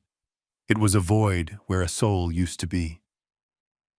I am not signing this, Brandon said. His voice was barely a whisper, but it carried a terrifying weight. I stayed seated. You have no choice, son. The timer is at 30 minutes. I do have a choice, he said. He dropped the pen. It clattered on the concrete floor, the sound echoing like a gunshot. I have the choice to end this, to reset the board. He reached into the back of his waistband. Mike O'Connor shouted a warning. Gun. But it was too late. Brandon pulled out a firearm. It wasn't a hunting rifle. It was a sleek, compact pistol. A Sig Sauer P365, the kind of gun executives buy for protection and keep in their glove compartments, hoping they never have to use it. Now, my son was pointing it at the only man in the room who could save him. Mike moved instantly. He didn't hesitate. He didn't think. He reacted with the muscle memory of a man who had cleared rooms in Fallujah.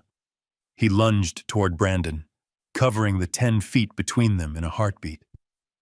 But Justin moved too. Driven by a sudden, desperate loyalty to his brother, or perhaps just the sheer chaos of the moment, Justin threw himself at Mike. He wasn't a fighter. He was soft. But he was heavy, and his momentum was enough to knock Mike off balance. "Get off me!" Mike roared. The struggle was short, brutal, and ugly. It wasn't a movie fight.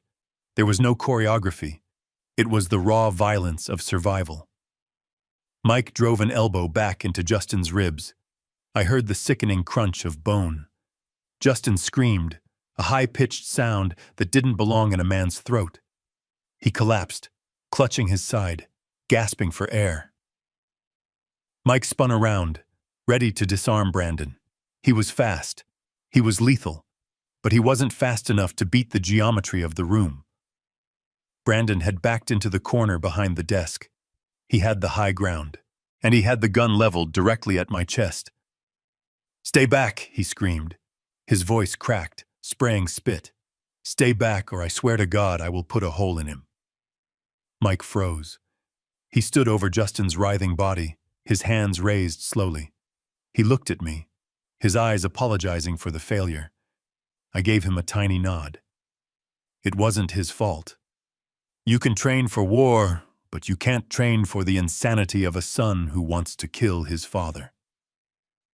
I looked at Brandon. The barrel of the gun was shaking. But at this range, barely 6 feet, it didn't matter. A twitch of his finger would end 72 years of life.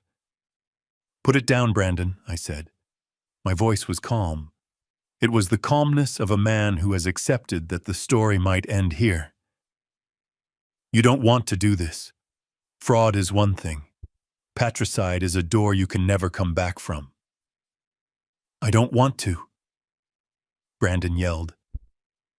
Tears were streaming down his face again, but they weren't tears of sorrow. They were tears of rage. "You made me do this. You pushed me. You cornered me.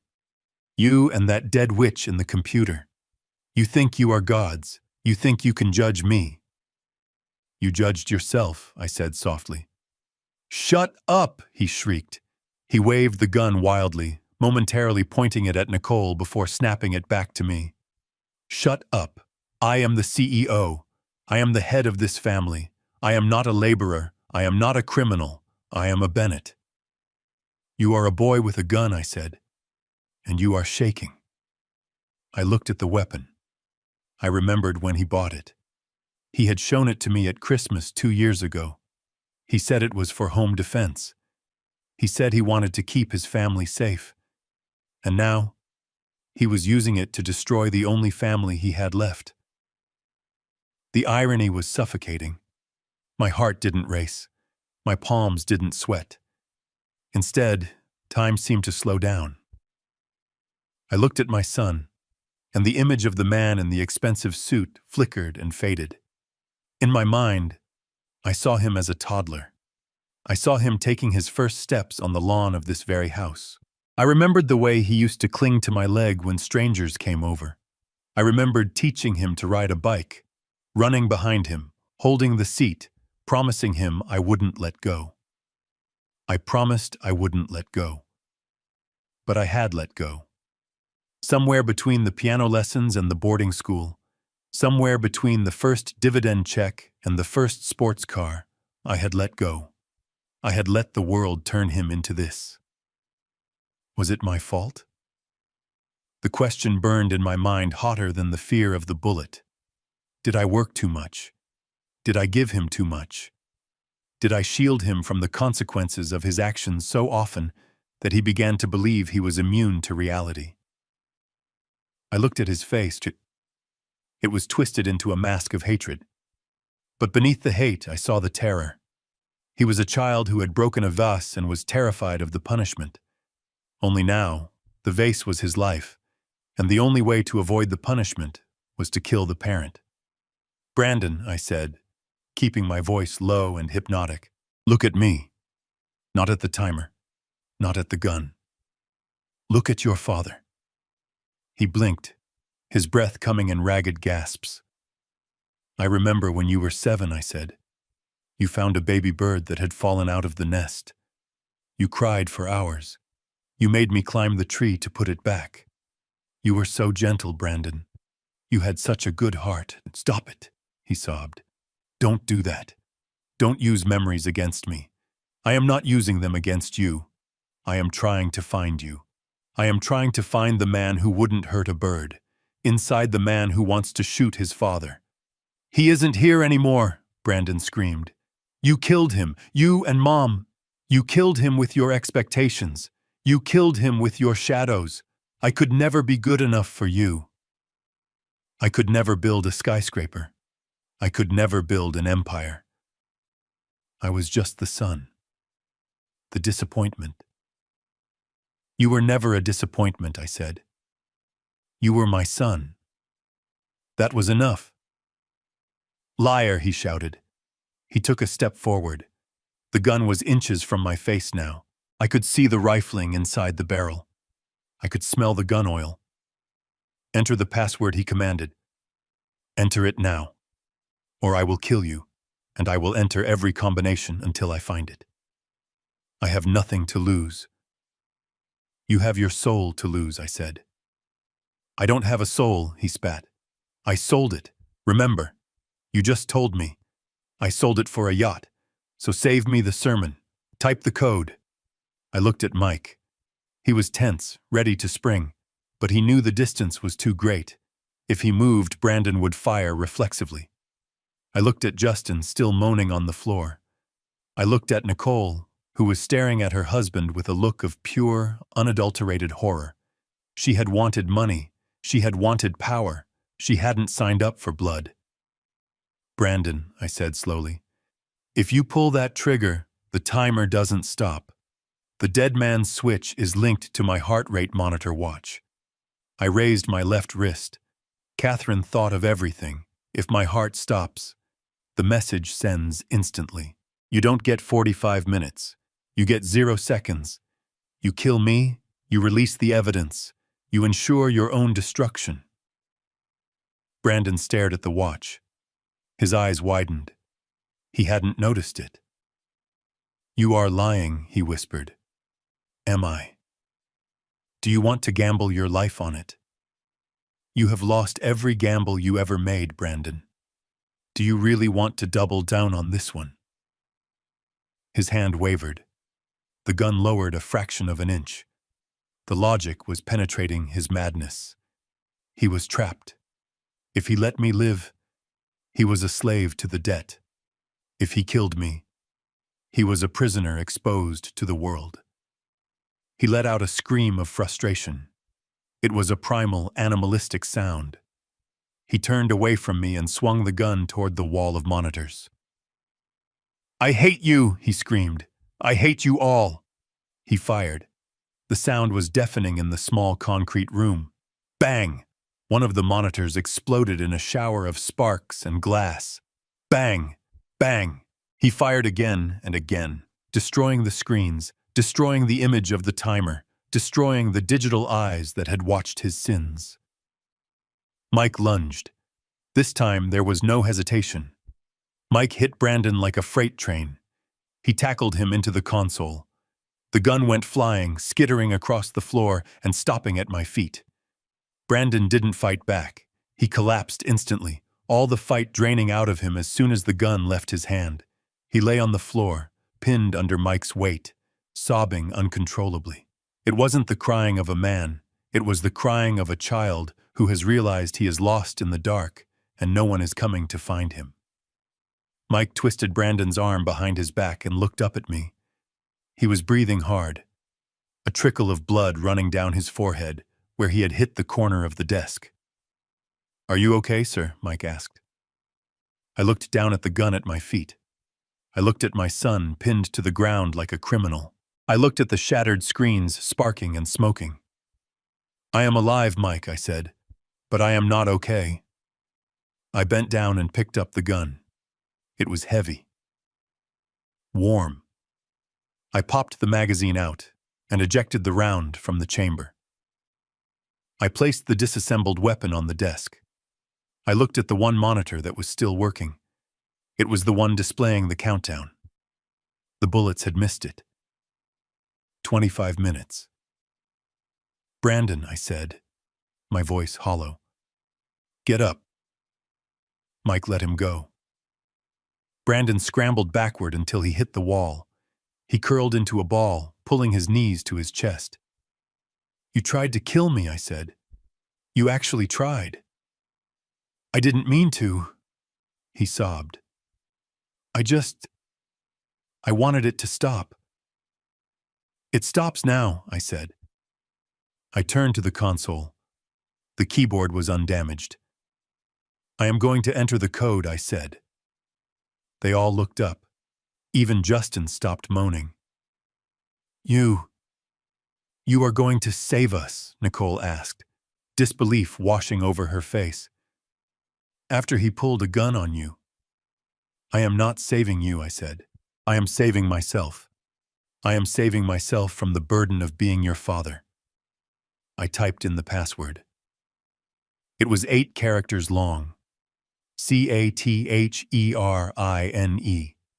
The name of the woman we all failed. The timer stopped. The red numbers froze at 24 minutes and 10 seconds. The screen flashed green. System disarmed. Upload canceled. The relief in the room was palpable. It was physical. Nicole slumped against the wall. Justin let his head fall back to the floor. Brandon closed his eyes. But I wasn't done. I didn't send the files to the FBI, I said, because Catherine wouldn't want her final act to be putting her son in a cage. She loved you too much for that, even though you didn't deserve it. I walked over to the door. Mike opened it. The cool air of the basement hallway rushed in. But the deal has changed, I said. There is no payment plan. There is no working off the debt. I looked at Brandon. You are fired, effective immediately. You are removed from the board. You are stripped of all titles. I looked at Justin. You are evicted. You have 24 hours to vacate the lake house. The locks will be changed tomorrow at noon. I looked at Nicole. And you. The prenup stands. But I am filing a civil suit for the return of all company assets you misappropriated. You will leave this marriage with nothing but the clothes on your back. But the debt, Brandon whispered. The millions. I looked at him with cold, dead eyes. The debt remains. The trust still holds the note. But I am not going to garnish your wages. I am going to sell the debt. Sell it, Brandon asked. To who? To a collection agency, I said. A real one. One that doesn't care that your last name is Bennett. One that will pursue you to the ends of the earth. You will spend the rest of your life looking over your shoulder. You will never own a home. You will never get a loan. You will be financial ghosts. I stepped out of the room. Get out of my house, I said. Don't take anything. Just go. I walked down the hallway, leaving them in the ruins of their greed. I didn't look back. I climbed the stairs to the main floor of the mansion. The rain had stopped. The sun was trying to break through the clouds. I walked out the front door and stood on the porch. I took a deep breath. The air smelled of wet grass and earth. It smelled clean. I took out my phone. I saw the live stream notification. I had told them I was streaming to the board. I wasn't. I had lied. But I had recorded everything. I pressed the save button. The file was named Justice. I walked to my car. I was 72 years old. I was alone. My wife was dead. My sons were strangers. But as I started the engine, I felt something I hadn't felt in years. I felt light. The heavy lifting was done. The foundation had been repaired. It wasn't the house I expected to build, but it was strong. And it was mine. The heavy steel door was open. The path to the hallway was clear. My sons and their wives were stumbling toward it like shipwreck survivors seeing dry land. They were broken. They were bankrupt. And they were destined for a life of poverty. But they were breathing. They thought they had escaped the ultimate penalty.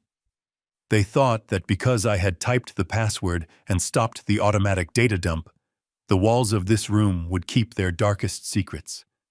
They thought the gun Brandon had pulled, the moment of madness where a son tried to kill his father, was just a memory shared between us, something they could repress and deny in therapy sessions years from now.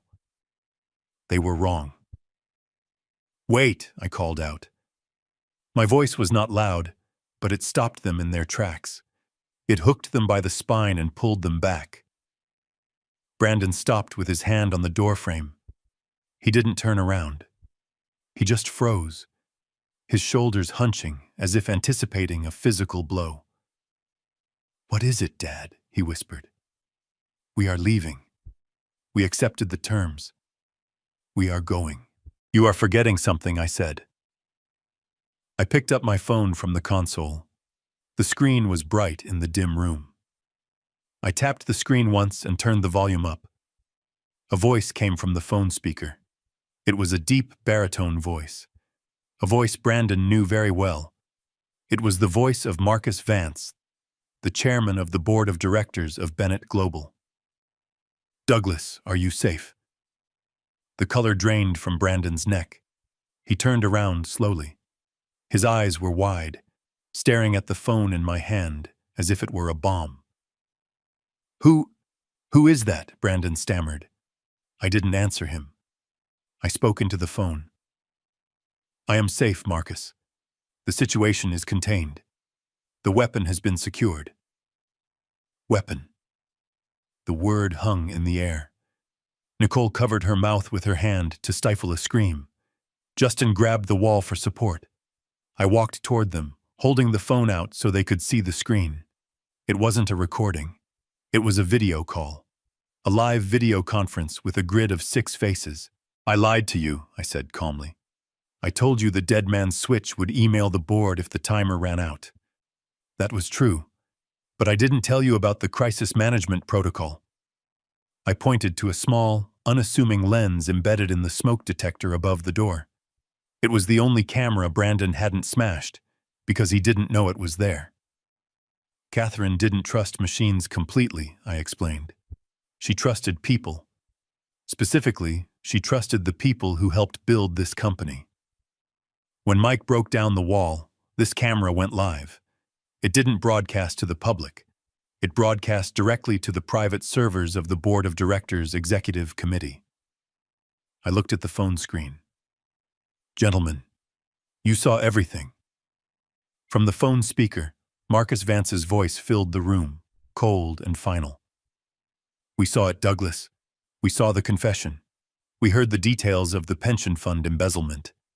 And Brandon flinched at the sound of his name. "We saw the gun," Marcus said. His voice trembled with suppressed rage. "We saw you point a loaded weapon at your father. We saw you pull the trigger. We saw the muzzle flash." "No," Brandon gasped. "No. It was a mistake. I didn't mean to. I was panicked. Marcus, please. You know me. I have made you millions. You are a monster," Marcus cut him off. "You are not a CEO. You are a rabid dog. The board has already voted. The motion passed unanimously 2 minutes ago. You are removed. You are banned from the premises. And your stock options are forfeited under the morality clause." But it wasn't just the board. I swiped the screen to the left. Another face appeared. A man in a uniform. "Chief Miller," I said. "Did you get all that?" Chief Miller, the head of the local police department and a man I had played poker with for 20 years, nodded on the screen. "We got it, Doug. We have the audio and the visual. It is the cleanest evidence package I have ever seen. Attempted murder, aggravated assault with a deadly weapon, conspiracy to commit fraud." Brandon looked at the camera lens in the smoke detector. He realized now that the red light wasn't just a sensor. It was an eye. A sleepless, unblinking eye that had broadcast his destruction in high definition. He realized that while he was negotiating for 60%, while he was crying about asthma, while he was screaming about hating me, hundreds of people were watching. The board members, the lawyers, the police, they had seen him stripped bare. They had seen him not as a powerful executive, but as a weak, violent coward. The image of him holding that gun, his face twisted in hate, was now burned into the servers of the police department. There was no spinning this. There was no PR firm in the world that could fix this. I thought we had a deal," Brandon whispered. His legs gave out. He didn't fall dramatically. He just sank, sliding down the doorframe until he was sitting on the dirty floor. You typed the password. You disarmed the system. I disarmed the email blast, I said, standing over him. I stopped the scandal from hitting the newspapers this morning. I spared the company the public embarrassment. But I never said I would spare you from the law. You let me think I was free, he cried. You let me think I just had to pay a debt. I gave you a moment of hope, I said, because I wanted you to feel what it is like to lose it. I wanted you to feel what Mrs. Higgins felt when you stole her pension. I wanted you to feel what your mother felt when she realized her sons were vultures. Brandon looked at his hands, the hands that had held the gun. They were shaking so bad he couldn't clasp them together. Everyone saw, he mumbled. Everyone. Everyone who matters, I confirmed. Nicole fell to her knees beside him, grabbing his lapels. You idiot, she screamed, shaking him. You absolute idiot. You pulled a gun. I told you not to. I told you we were being watched. Now we go to jail. We go to real jail. For years. She turned to me, her face a mask of desperate, ugly self-preservation. Douglas, I didn't touch the gun. You saw. The video saw. I tried to stop him. I am a witness. I can testify against him. Please. I will tell them everything. Just don't let them take me. I looked at her with disgust. Even at the end, she was willing to sell her husband to save her own skin. The chief saw your role too, Nicole, I said. He heard the recording about Dr. Aris. Conspiracy to commit bodily harm is a felony. You are not a witness. You are a co-conspirator. Sirens. We could hear them now. Not the distant wail from earlier. These were close, loud, screaming up the driveway. The blue and red lights began to flash against the basement windows, painting the room in the colors of judgment. Brandon looked up. He looked at the gun sitting on the desk where I had left it. For a second, I saw a flash of something dark in his eyes, a desire to end it, to grab the weapon and finish the job, either on me or himself. But Mike stepped in front of the desk. He crossed his arms. Don't even think about it, son, Mike said. Brandon put his head between his knees and let out a sound that wasn't human. It was the sound of a life ending. Not with a bang, but with a live stream. The heavy boots of the SWAT team hit the floorboards upstairs. They are here, I said. I looked at the camera in the smoke detector one last time. Thank you, Marcus. Thank you, Chief. We are done here. I hung up the phone. The door burst open. The door to the basement didn't just open. It was breached with a force that shook the foundation of the house. A battering ram hit the heavy steel lock, and the door swung inward with a deafening crash that signaled the end of my family's reign. Before the dust could settle, the room was flooded with blinding white tactical lights. The beams cut through the gloom, dissecting the shadows where my sons were hiding. The air was instantly filled with the chaotic, rhythmic shouting of a SWAT team. Police! Get down! Get on the ground! Hands where I can see them. It was a symphony of command. There was no room for negotiation. There was no space for a clever retort or a bribe. This was raw, state-sanctioned force. 6 officers in full tactical gear poured into the small room. Their boots were heavy on the concrete. Their weapons were raised, pointing not at criminals in an alley, but at men in $3,000 suits cowering in the corner of a mansion. Brandon was the first to go down. An officer grabbed him by the shoulder of his jacket and spun him around. He didn't resist. He was limp, like a marionette whose strings had been cut. I watched as they pushed him face first against the wall. His cheek was pressed against the cold concrete, the same wall that hid the cameras that had captured his downfall. He didn't scream. He didn't cry. He just let out a low, pathetic moan as his arms were wrenched behind his back. The sound of the handcuffs ratcheting shut was sharp and final. Click, click, click. That sound was louder than any gunshot. It was the sound of a door locking that wouldn't open again for 20 years. Justin was next. He was still curled on the floor, clutching his broken rib. 2 officers hauled him up. He screamed in pain, his legs dragging uselessly beneath him. "My rib," he wailed. "You are hurting me. I need a doctor." "You need a lawyer, son," one of the officers said, showing zero sympathy. They cuffed him while he was still half slumped on the floor. The metal bit into his wrists. He looked at me, his eyes wide with a childish terror. "Dad," he pleaded, tell them I am hurt." I looked at him. I looked at the man who had forged my signature to pay for poker chips. "You have the right to remain silent, Justin," I said calmly. "I suggest you use it." Then Chief Miller walked in. He wasn't wearing tactical gear. He was wearing his dress uniform. He stepped over the debris of the shattered monitors and stood in the center of the room. He looked at me and nodded, a silent acknowledgement of the tragedy that had just played out. Then he pulled a folded document from his pocket. He looked at Brandon, who was now being held up by 2 officers.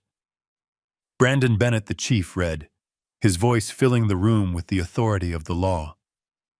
"You are under arrest." Brandon looked up, sweat and tears mixing on his face. "On what grounds?" he whispered. The chief unfolded the paper. It was a long list. Count 1. Attempted murder in the 1st degree. We have video evidence of you discharging a firearm with intent to kill Douglas Bennett. Count 2.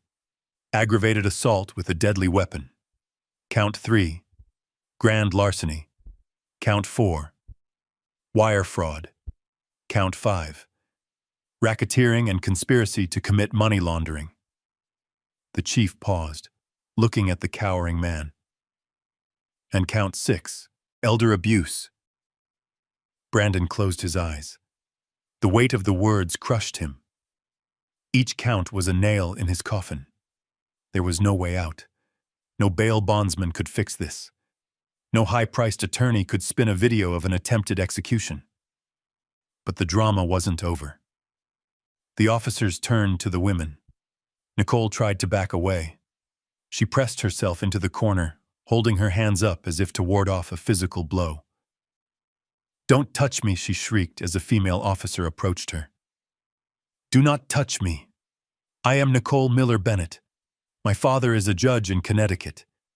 You have no right. I am a victim here. My husband is crazy. He pulled the gun. I was a hostage." The officer didn't pause. She grabbed Nicole's wrist and twisted it behind her back with practiced efficiency. Nicole Miller Bennett, the chief, continued, reading from the 2nd page of the warrant. "You are under arrest for conspiracy to commit grievous bodily harm. We have the recordings from Dr. Aris. We have the payments from your personal account to his clinic." "That is a lie," Nicole screamed, thrashing against the officer's grip. Her perfect hair was falling into her face. Her coat was twisted. She looked feral. "I was just asking for medical advice. I am a concerned wife. Douglas, tell them. Tell them I was just trying to help you." I looked at her.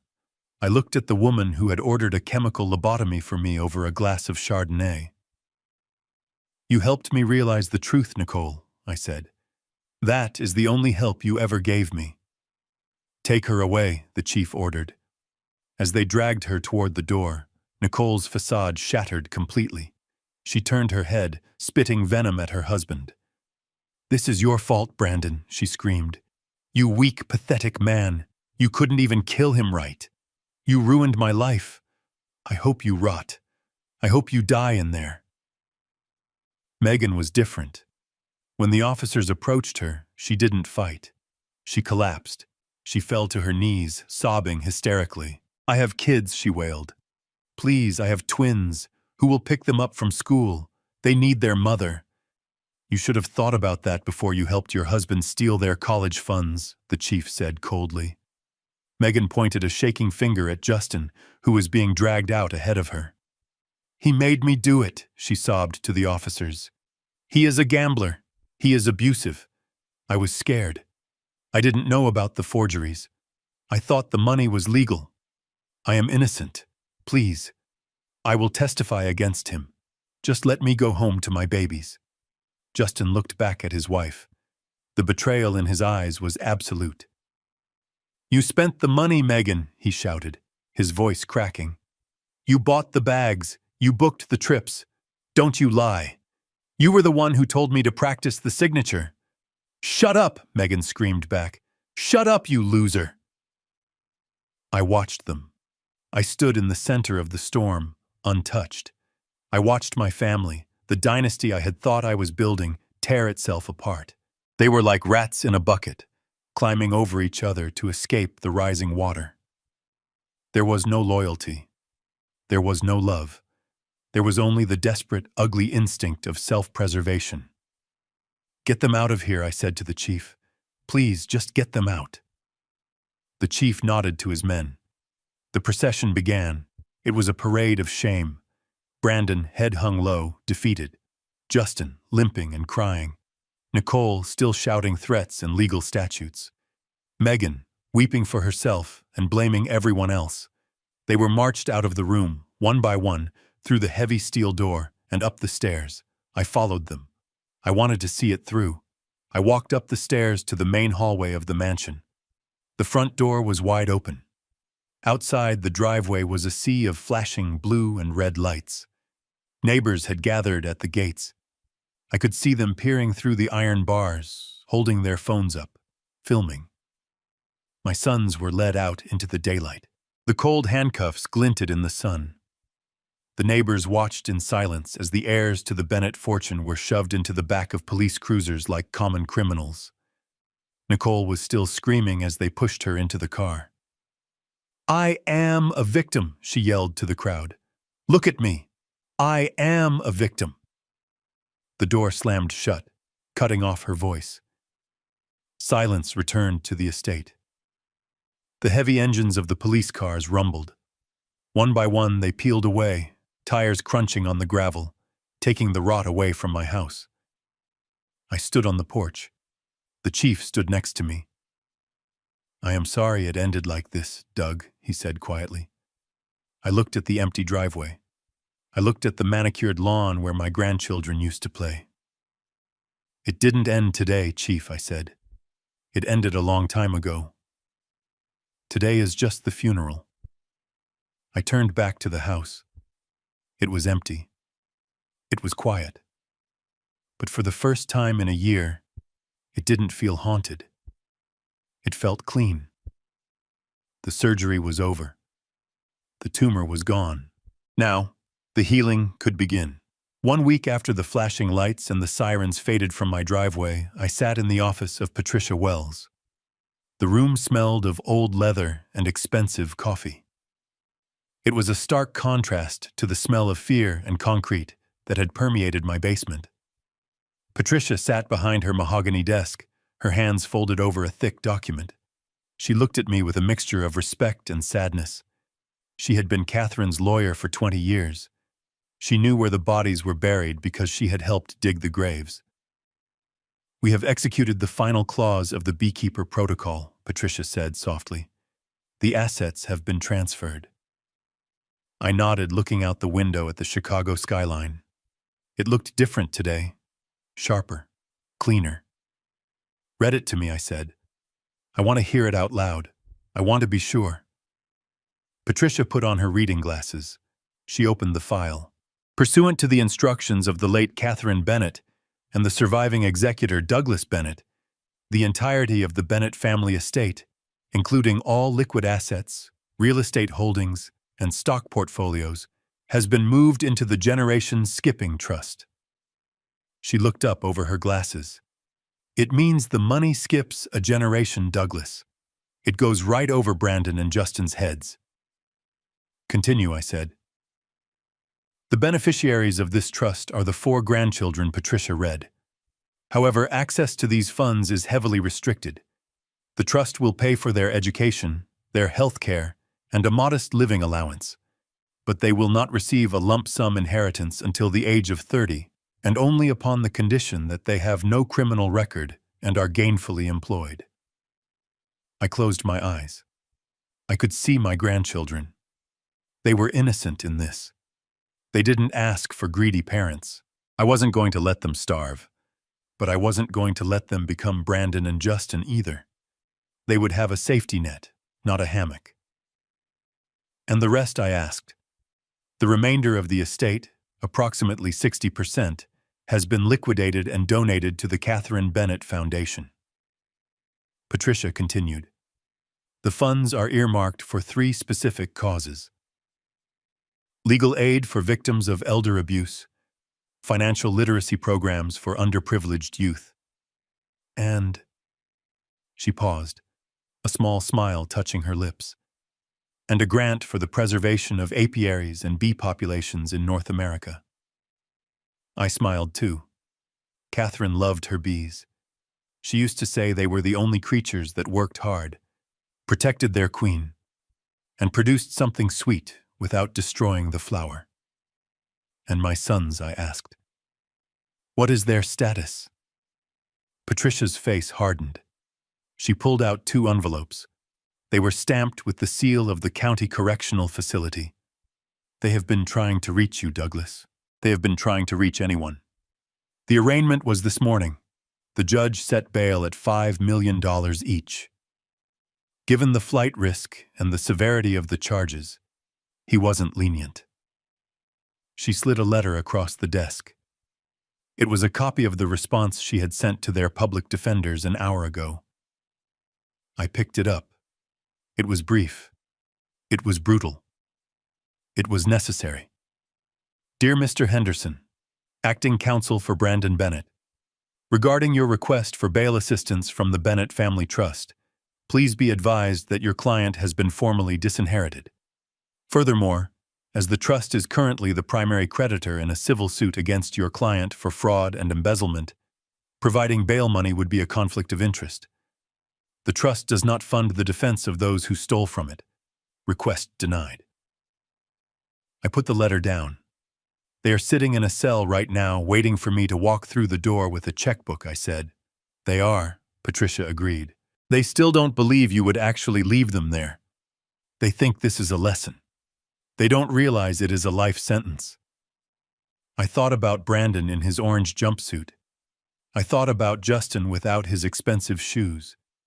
They were finally living within their means. Their means were 0. Send the letter, I said. And Patricia, add one more thing. Yes, Douglas. Tell them that I have put the mansion on the market.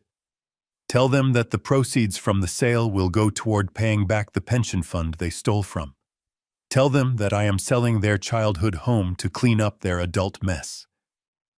Patricia nodded, writing it down. That will break them, she said quietly. It already broke me, I said, standing up. Now it is just balancing the ledger. I walked to the door. I had one last stop to make before I left the city. I had a plane ticket in my pocket. But before I could fly, I had to say goodbye to the only person who had stood by me through the fire. I walked out of the law firm and into the bright, harsh light of the afternoon. The air tasted like freedom, but it also tasted like solitude. I was a wealthy man. I was a vindicated man. But as I hailed a taxi to take me to the airport, I felt the heavy truth of my victory. I had won the war, but I had lost the soldiers, and that is a price that no amount of money can ever pay back. But at least, in the silence of my own conscience, I could finally sleep. The bees were safe, the queen was honored, and the drones had been cast out of the hive. The announcement system at O'Hare International Airport chimed with the promise of distant places. Flight 492 to Rome is now boarding. For most people standing at gate K12, that announcement meant a vacation or a business trip. For me, it meant the first breath of air I had taken in 40 years that wasn't filtered through the demands of a company or the greed of ungrateful children. I stood by the large window, watching the Boeing 777 being fueled on the tarmac. I saw my reflection in the glass. I looked different. The lines on my face were still there, deep valleys carved by grief and stress. But my shoulders were lighter. The invisible weight I had been carrying, the weight of a dying wife and a rotting dynasty, was gone. I looked down at my hands. These hands had built skyscrapers. They had cradled babies. And yesterday, they had signed the papers that cemented the incarceration of my own flesh and blood. Some of you listening might think I am a monster. How can a father do that? How can a father turn his back on his sons? But let me ask you this. If you had gangrene in your leg, would you keep it because you were attached to it? Or would you cut it off to save the rest of the body? My sons were not legs. They were not arms. They were a malignancy. They were a tumor that had grown on the spine of this family, feeding on our success and metabolizing it into hatred. Catherine saw it first. She was the surgeon. I was just the instrument. And now that the surgery was over, I felt the phantom pain, but I also felt the rush of survival. I reached into my coat pocket and touched the small velvet box. It wasn't a ring. It was a locket containing a lock of Catherine's hair. We always talked about retiring to Tuscany. We talked about renting a villa on a hill where the only thing that mattered was the quality of the wine and the setting of the sun. We never made it. We were too busy building a legacy for children who wanted us dead. But I am going now, Catherine. I am taking you with me. My phone buzzed. It was a notification from the real estate agent. The sign was up. The mansion was listed. The proceeds would go to the pension fund to repay Mrs. Higgins and the factory workers. The neighbors were probably still gossiping about the raid, but I didn't care. That house was a museum of mistakes. I hope the new owners fill it with love, because God knows there wasn't any left in the walls when I walked out. I handed my boarding pass to the attendant. She smiled at me. "Have a nice flight, Mr. Bennett," she said. A stranger was kinder to me in 5 seconds than my daughter-in-law had been in 5 years. And that is the lesson I want to leave you with. We are taught that blood is thicker than water. That is a lie. Blood is just biology. Family is loyalty. Family is respect. Family is the people who stand by you when the walls are hollow and the wolves are at the door. Mike O'Connor, with his sledgehammer, is my family. Patricia Wells with her legal pad is my family. And you listening to this story, you are my witnesses. As I walked down the jet bridge, I didn't look back at the city that held my prison-bound sons. I looked forward. People say revenge is a dish best served cold. They are wrong. The best revenge isn't destroying your enemies. I already did that. The best revenge is refusing to let them destroy you. The best revenge is buying a one-way ticket to Rome, sitting in a window seat, and ordering champagne because you are finally free. My name is Douglas Bennett. I am 72 years old, and my life is just beginning.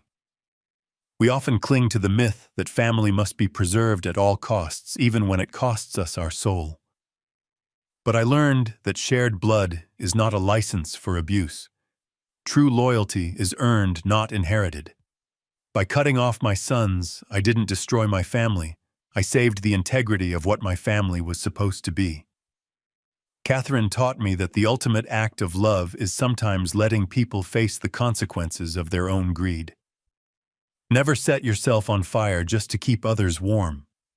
Peace is always better than a toxic inheritance. If you agree that respect is earned and not given, hit that like button. And tell me in the comments below, would you have forgiven Brandon and Justin? Or would you have let the timer run out? Subscribe for more stories of justice served cold. See you in the next video.